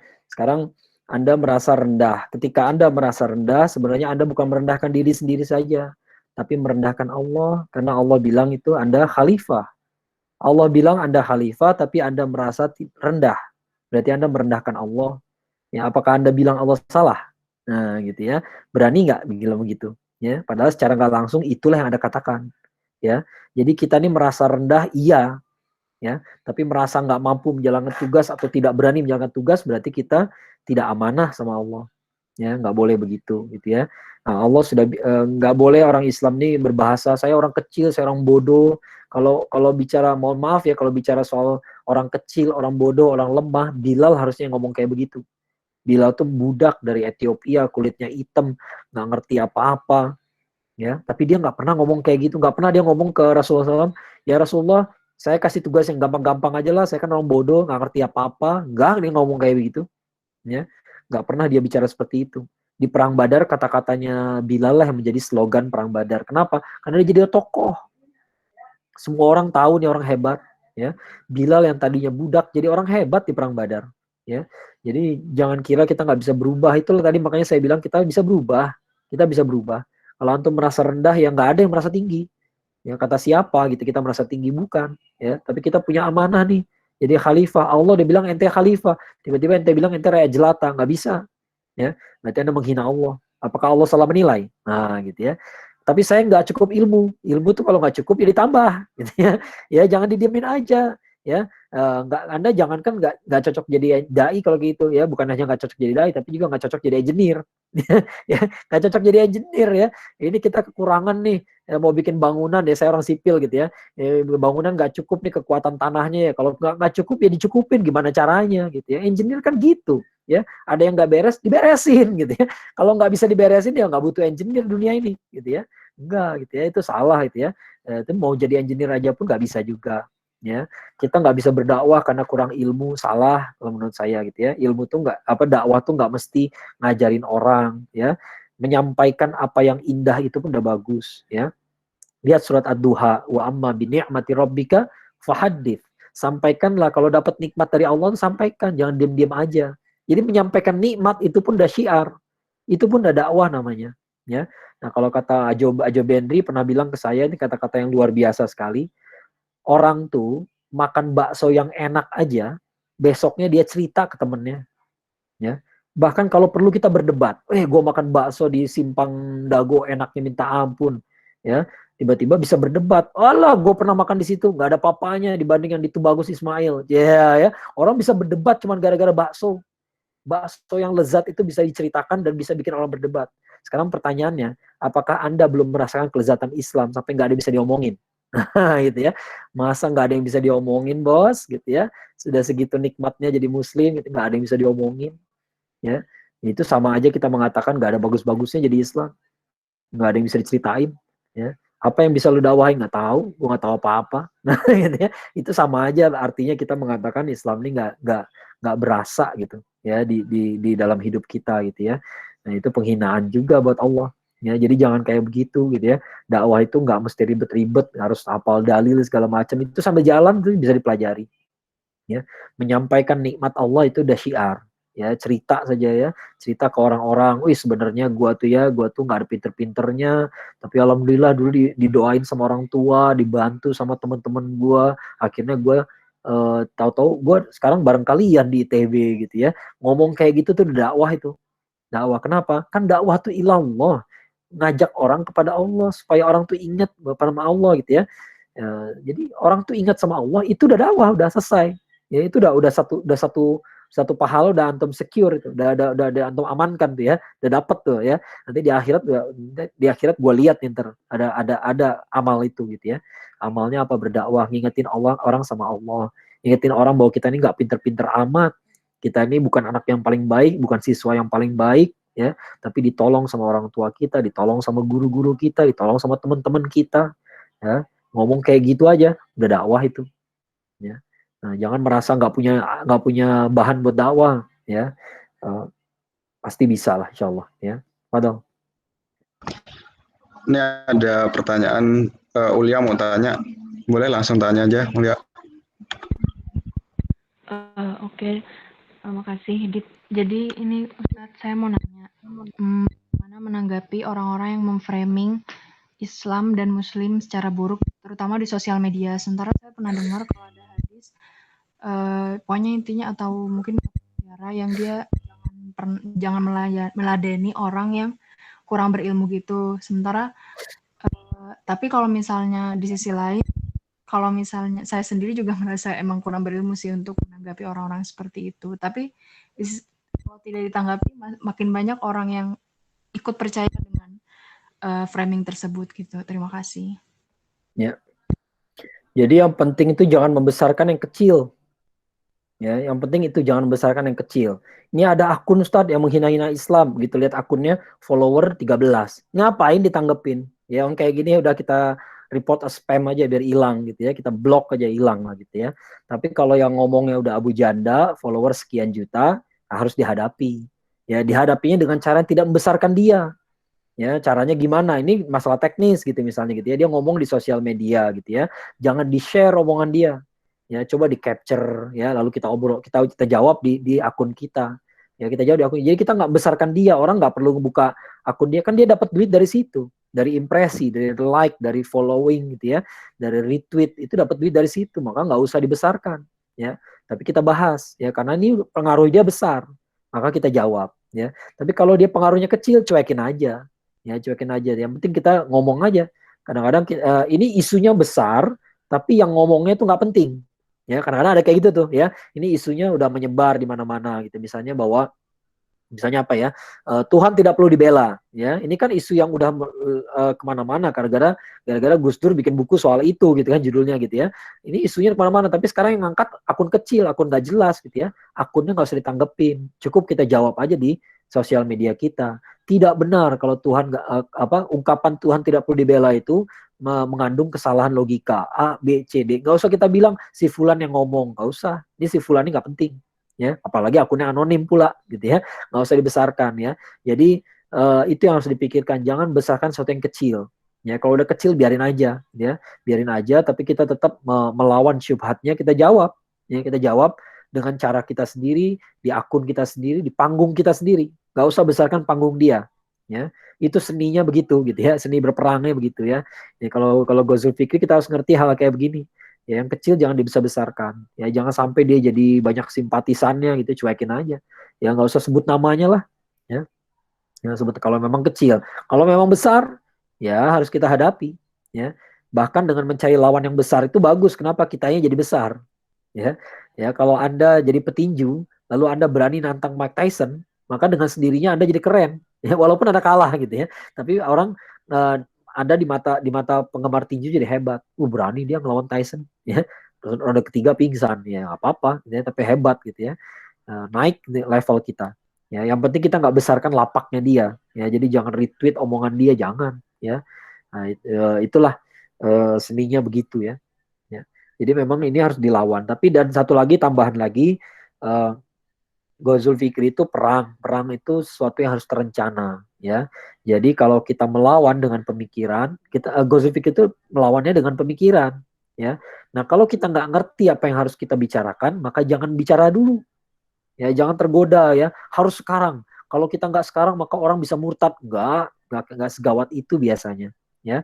Kalau kita mau jawab nih, kayaknya omongannya orang ini ngaco nih. Denny Siregar nih ngaco omongannya tapi nggak tahu gimana ngejawabnya, ya cari tahu dulu ya apa sih yang mereka omongin, ya baca-baca buku dulu, apa sih yang diomongin, ya baru kita tahu salahnya di mana, baru kita jawab, ya. Jadi nggak perlu gerasa gerusu harus malam ini dijawab, nggak, ya. Kalau kita gerasa gerusu kita malah mempermalukan Islam, malah jadi fitnah bagi umat kita sendiri, ya. Itu tambahan dari saya. Tafadhol. Terus ada lagi yang mau tanya, ini Mujahid, boleh Mujahid langsung tanya aja. Oke, turun. Assalamualaikum Ustadz, saya Mujahid. izin bertanya. Waalaikumsalam. Ya. Saya Suaranya nggak bertanya kecil ya? Oh iya, kecil suaranya. Tes jelas gak ya? Ya. Oke. Ada. Saya tertarik sama tadi Ustadz soal corruption of knowledge. Nah, sebenarnya ketika kita melihat umat muslim secara general, knowledge apa sih Ustadz yang perlu kita perbaiki di tahap awal gitu? Karena pada akhirnya knowledge itu kan cukup luas ya bahasanya. Ya. Tapi dalam tahap permulaan itu hal-hal dasar itu sebenarnya knowledge dalam hal apa sih Ustadz yang perlu kita perbaiki? Itu mungkin pertanyaannya. Ya. Jadi dalam agama kita ini kita punya 3 bab besar, ya, 3 bab besar yaitu rukun iman, rukun Islam dan ihsan. Ya, rukun iman itu pembahasannya lewat ilmu kalam. Ya, tapi biasanya orang nggak perlu sampai orang awam nggak sampai sejauh itu banget sih, gitu ya. Artinya beriman sama Allah ya harus tahu dong Allah itu siapa, sifat-sifat Allah seperti apa, ya. Nah, misalnya nih contoh ketidaktahuan orang soal Allah gitu ya. Dulu saya kuliah tuh ada orang ateis tuh yang bilang kalau Tuhan ada panggil dia ke sini. Nah ini orang nggak ngerti Allah itu selain punya kudrat juga punya irodat. Kudrat itu punya kemampuan, kemahakuasaan, tapi juga irodat yaitu pilihan. Jadi Allah tidak harus melayani apa yang Anda inginkan. Kalau Allah itu ada, panggil dia ke sini. Allah nggak perlu hadir, nggak mesti hadir ya. Jangankan Allah, rektor aja kita panggil belum tentu datang. Panggil rektor ke sini, ya. Siapa lu? Mahasiswa semester 2, ya. Dewa aja udah. Ya, ke laut aja nih orang ini. Ngapain? Ya. Nah, Allah nggak perlu melayani Anda. Kudrat dan irodat itu harus dipahami. Tandanya orang nggak paham kudrat dan irodat. Ya. Allah tuh punya kudrat dan irodat, punya kekuasaan, kemampuan, sekaligus punya pilihan. Ya. Jadi itu bab yang penting sekali. Ya, kita nggak perlu sampai bisa jadi orang awam nggak perlu sampai terlalu mendalam, tapi ya dia harus kenal dulu Allah tuh apa, sifatnya seperti bagaimana. Ya, Allah bakal kecewa nggak kalau banyak orang masuk neraka? Enggak. Kalau dia kira iya, berarti dia kurang paham siapa itu Allah. Ya, nah Rasulullah beriman pada para nabi dan rasul, beriman sama Rasulullah, nabi gitu ya, sama Rasulullah SAW. Anda harus kenal siapa Rasulullah SAW. Namanya siapa? Muhammad SAW. Sifatnya seperti apa? Begini. Ya, pernah bohong nggak dia? Pernah. Nah, kalau ngomong kayak gitu berarti nggak kenal. Ya, nggak paham ente sama Rasulullah SAW. Ya, Rasulullah istrinya banyak, berarti dia terjebak sama fitnah dunia. Ente nggak paham berarti. Ya, istri Rasulullah SAW tuh orang-orang terpilih semua. Ya, nah, kalau dia seorang womanizer yang dipilih bukan yang tua-tua seperti itu, yang matang-matang ya, bukan tua banget ya, sebenarnya nggak tua banget ya para istri Rasulullah SAW. Yang tua tuh Saudah ya, yang lain nggak terlalu ya, tapi juga bukan yang ideal ya bagi orang kebanyakan gitu ya. Orang kebanyakan bakal milih fisik kan, tapi Rasulullah SAW nggak begitu. Semua yang Rasulullah pilih itu orang-orang hebat semua, orang-orang pilihan semua. Istri Rasulullah tuh sepadan lah sama beliau gitu ya. Ya makanya saya selalu mengkritisi gitu ya, kalau dai nanti kalau cari udah pinter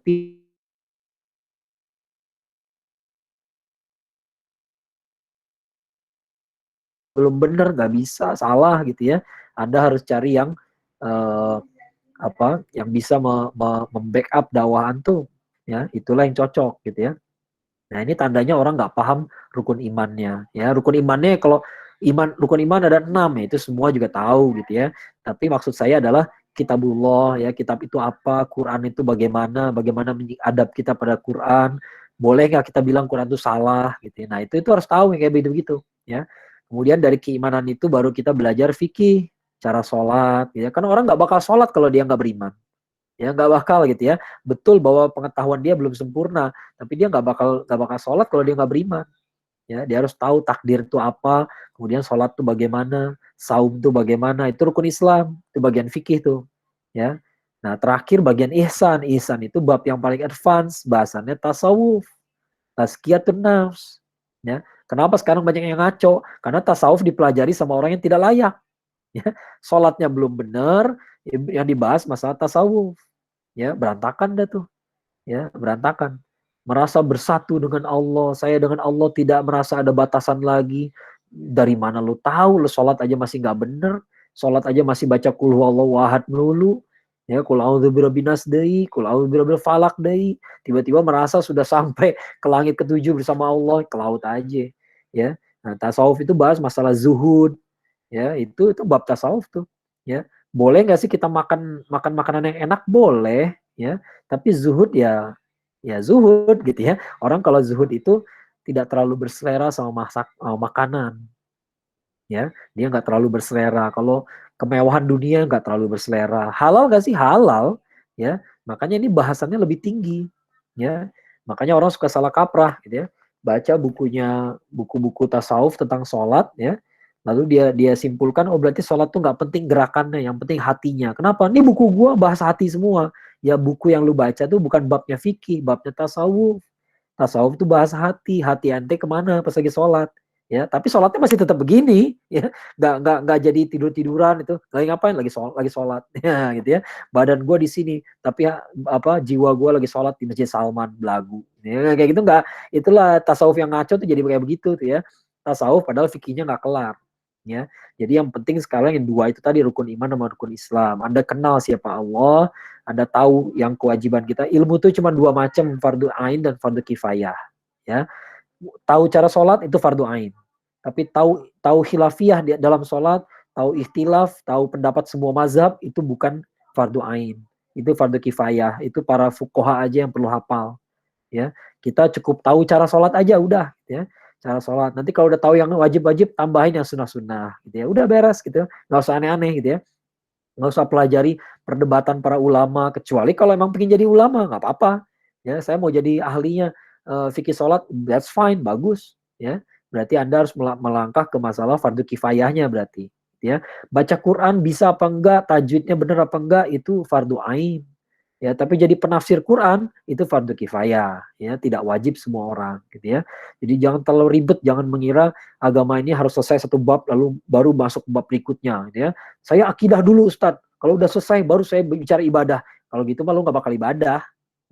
Kenapa? Ya akidah emang bakal selesai, ya. Sampai akhir hayat menjelang malaikat maut datang tuh kita belum selesai tuh akidah gitu ya. Masih kita belajar terus gitu. Kata siapa udah selesai? Enggak, ya. Ya. Ya begitu malaikat maut datang kita udah lihat wajahnya malaikat baru dapat pemahaman akidah. Oh iya benar saya beriman sama malaikat gitu ya. Ternyata dulu kita beriman tapi belum lihat kan. Kalau sekarang udah beriman tambah beriman, ya. Sesaat sebelum mati masih nambah juga keimanannya. Ya, jadi jangan berpikir pada kesempurnaan gitu ya. Sempurna di sini baru naik ke sini. Sempurna sholatnya baru saumnya. Kapan sempurnanya? Ya, sampai akhir hayat kita masih belajar sholat kok, gitu ya. Masih disempurnakan lagi. Gerakannya udah sempurna barangkali, tapi bacaannya belum. Ya, bacaannya udah sempurna, hatinya masih kemana-mana, pikirannya masih kemana-mana, khusyuknya belum ada. Nah, itu bab yang lain lagi, yang makin halus, makin susah lagi tuh. Ya, ya. Nah itu ya. Jadi nggak kalau satu lagi jawaban dari saya, jangan lupa bahwa para sahabat Rasulullah SAW itu masuk Islam ya nggak dikasih badge-nya gitu ya. Ya, saya mau masuk Islam ya Rasulullah. Oh, ntar dulu badge berikutnya belum dibuka. Ya, kenapa? Karena sekarang yang batch yang ini lagi belajar bab sholat duha gitu ya. Nggak begitu. Orang tuh masuk Islam tiap hari. Ya, begitu dia masuk Islam sekarang, maka dia langsung masuk aja ke dalam barisan belajar. Dan saat itu juga dia belajar gitu ya. Ya Rasulullah SAW kan tiap hari ngajar di Masjid Nabawi, ya. Pokoknya setiap ada halaqah di situ ya ente baru masuk Islam tadi pagi langsung datang duduk aja di situ langsung, ya. Langsung. Jadi kita nggak mesti bab ini selesai lalu masuk ke sini, enggak, ya. Menyesuaikan diri aja. Ya nggak usah khawatir gitu ya, pelan-pelan gitu ya. Walaupun iya jangan belajar bab apa yang pertama kita pelajari, bab haji. Gimana sih gitu ya, sholat dulu, habis sebelum sholat ya toharoh dulu gitu ya, jangan haji kejauhan ya. Emang duit lu berapa? Udah kekumpul duitnya? Belum. Ya jangan bahas haji dulu, ntar itu bisa ntar gitu ya, duitnya belum ada gitu ya. Sekarang yang harus dikerjain dulu aja ya, yang fardu ain, yang udah jelas fardu ain ya. Saya yakin teman-teman bisa mengerti lah ya. Tafadhol, ada lagi? Udah 2145. Ada lagi nih Ustaz. Ya. Ya, betul. Suatu pernyataan bahwa kemajuan suatu zaman itu bisa dilihat dari bangunan peninggalannya. Sebagai contoh, seperti kita melihat bukti kemajuan Islam, maka kita lihat bangunan-bangunan dan arsitektur yang ditinggalkannya zaman pertengahan dahulu. Nah, saat ini kelihatannya gedung-gedung di Amerika dan Eropa saat ini misalnya itu bagus-bagus. Apakah betul orang-orang Barat saat ini memang sudah maju, sedang maju? Ya, saya nggak setuju ya. Saya nggak setuju bangunan besar berarti peradabannya maju ya. Mesir kuno membangun apa? Piramid. Piramid itu megahnya minta ampun. Kita sebagai orang sipil nggak ngerti orang 5.000 tahun yang lalu kok bisa bikin bangunan segede gaban kayak begitu. Nggak masuk akal gitu ya. Gimana caranya gitu ya. Itu engineering marvels gitu ya. Keajaiban engineering. Ya, mengingat itu dibuat 5.000 tahun yang lalu itu luar biasa gitu ya. Kok bisa gitu.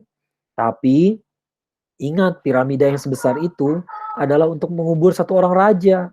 Satu orang raja mau mati aja ngerepotin rakyatnya sedemikian rupa, bayangin. Ya, ngerepotin rakyatnya harus bangun piramid megah-megah. Padahal lu cuma butuh lubang 2 meter doang. Lubang 2 kali 1 meter tuh cukup buat dia. Ya, tapi dia ngerepotin rakyatnya. Jadi jangan kira piramida itu tanda kemuliaan peradaban Mesir. Enggak. Tanda mereka tidak punya adab yang benar.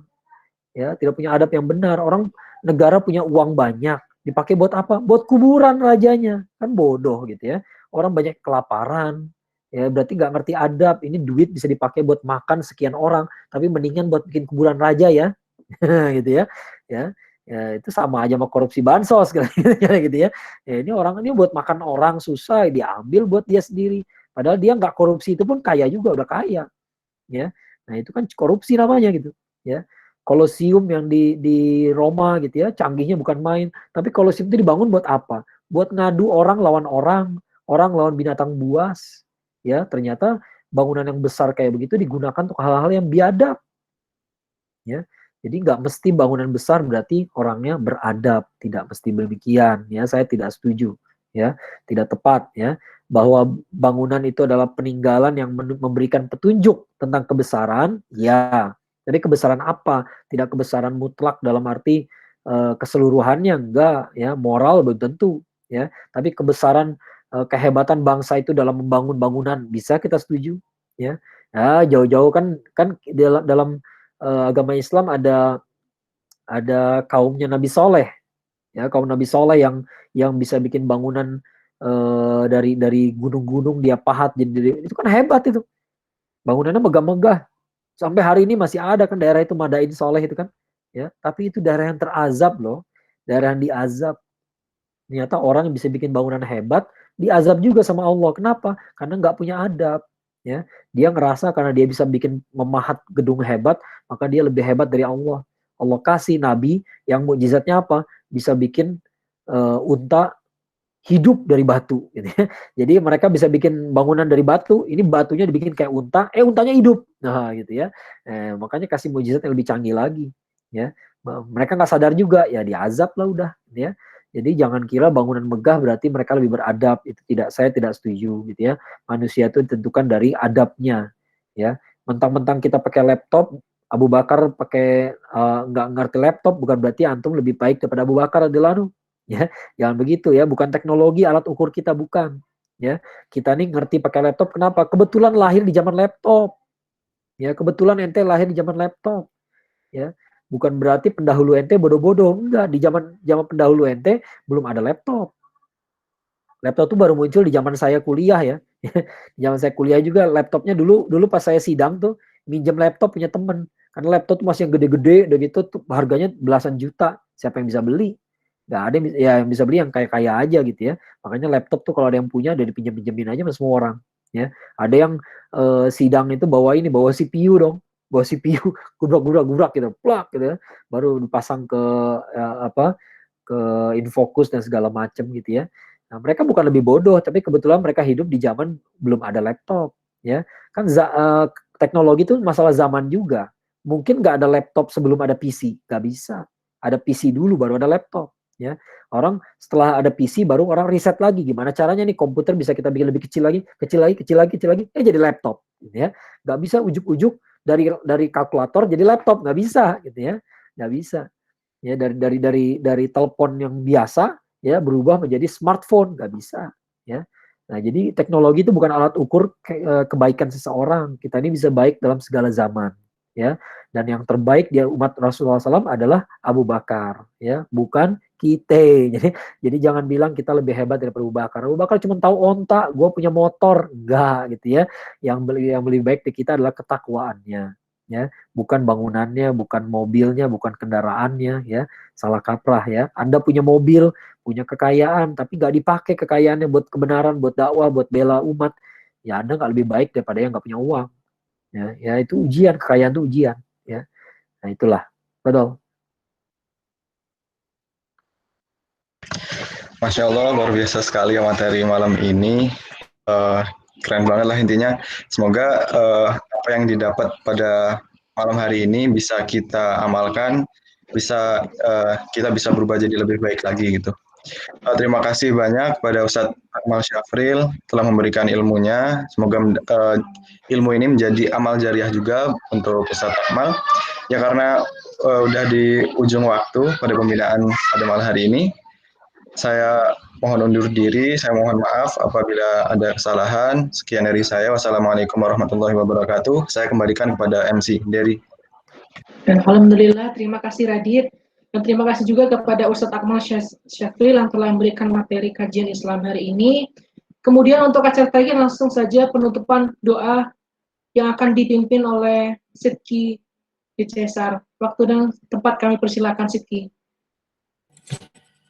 Bismillahirrahmanirrahim. Apa suara saya terdengar? Alhamdulillah terdengar sih. Oke, sip. Bismillahirrahmanirrahim. Mari kita semua angkat tangan kita, tundukkan kepala kita rendahkan diri kepada Allah. Mari kita tutup acara kali ini dengan doa. Bismillahirrahmanirrahim. Alhamdulillahirabbil alamin arrahmanir rahim maliki yaumiddin iyyaka na'budu wa iyyaka nasta'in ihdinas siratal mustaqim siratal ladzina an'amta 'alaihim ghairil maghdubi 'alaihim waladdallin. Allahumma shalli ala sayyidina Muhammad wa ala ali Muhammad. Allahumma qasim lana min khasyatika ma tahulu bihi bainana wa baina ma'asik wa min ta'atika ma tuballighuna bihi jannatak wa min al-yaqini ma tuhawwinu bihi alaina masa'ibad dunya. Allahumma matti'na ba'asma'ina wa absarina wa quwwatina ma ahyaitana waj'alhu al-waritha minna waj'al tha'rana 'ala man zalamana وانصرنا على من عادانا ولا تجعل مصيبتنا في ديننا ولا تجعل الدنيا أكبر همنا ولا مبلغ علمنا ولا تسلط علينا من لا يرحمنا. Bismillahirrahmanirrahim. Allahumma innaka ta'lamu anna hadhil qulub qad ijtama'at ala mahabbatik wa iltaqat ala ta'atik wa tawahhadat ala da'watik wa ta'ahadat ala nusrati syari'atik wa wathikillahumma rabitataha wa adim wuddaha wahdiha subulaha wa amlaha binurika alladhi la yakhbu washrah suduraha bifaydil imani bik wa jamili tawakkuli alayka wa ahya bima'rifatik wa amitha ala syahadatika fi sabilik. Rabbana atina fid dunya hasanah wa fil akhirati hasanah wa qina adzabannar bi fadlika subhana rabbika rabbil izzati amma yasifun wa salamun alal mursalin walhamdulillahi rabbil alamin. Subhanaka Allahumma wa bihamdika asyhadu an la ilaha illa anta astaghfiruka wa atubu. Terima kasih. Alhamdulillah, terima kasih Sidki. Dan kajian Islam hari ini telah selesai dengan ditutupnya doa oleh Sidki di Cesar. Kemudian untuk teman-teman untuk dimohon untuk menghidupkan kameranya untuk dokumentasi. Untuk foto bersama. Ya, acara puncak. Ada puncaknya foto-foto. Acara puncak.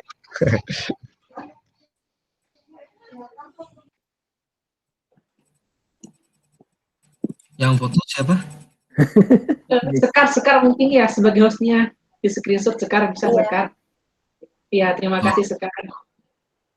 Oke. Akan ini ya, aku hitung untuk hitungannya. Teman-teman boleh disiapkan senyum terbaiknya. Oke, 1, 2, 3.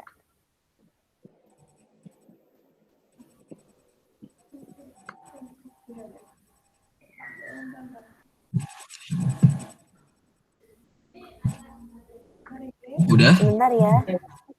Oh, belum. Kirain udah di ini. Satu kali lagi, oke, kita hitung. Udah siap Sekar? Oke, 1, 2, 3. Oke, sudah. Terima kasih. Alhamdulillahirrahmanirrahim. Terima kasih. Terima kasih yang udah ngadain acaranya juga. Terima kasih Ustadz Akmal Syafril yang telah berikan materi hari ini. Setelah selesai bisa untuk ditutup dan bisa untuk keluar dari link Zoom berikutnya dan bisa keluar. Terima kasih. Bila taufiq wadaya, saya sebagai MC mengucapkan terima kasih dan bila wassalamualaikum warahmatullahi wabarakatuh. Waalaikumsalam. Syukron Ustaz. Ya, pamit duluan ya. Assalamualaikum. Waalaikumsalam. Waalaikumsalam. Mana sih?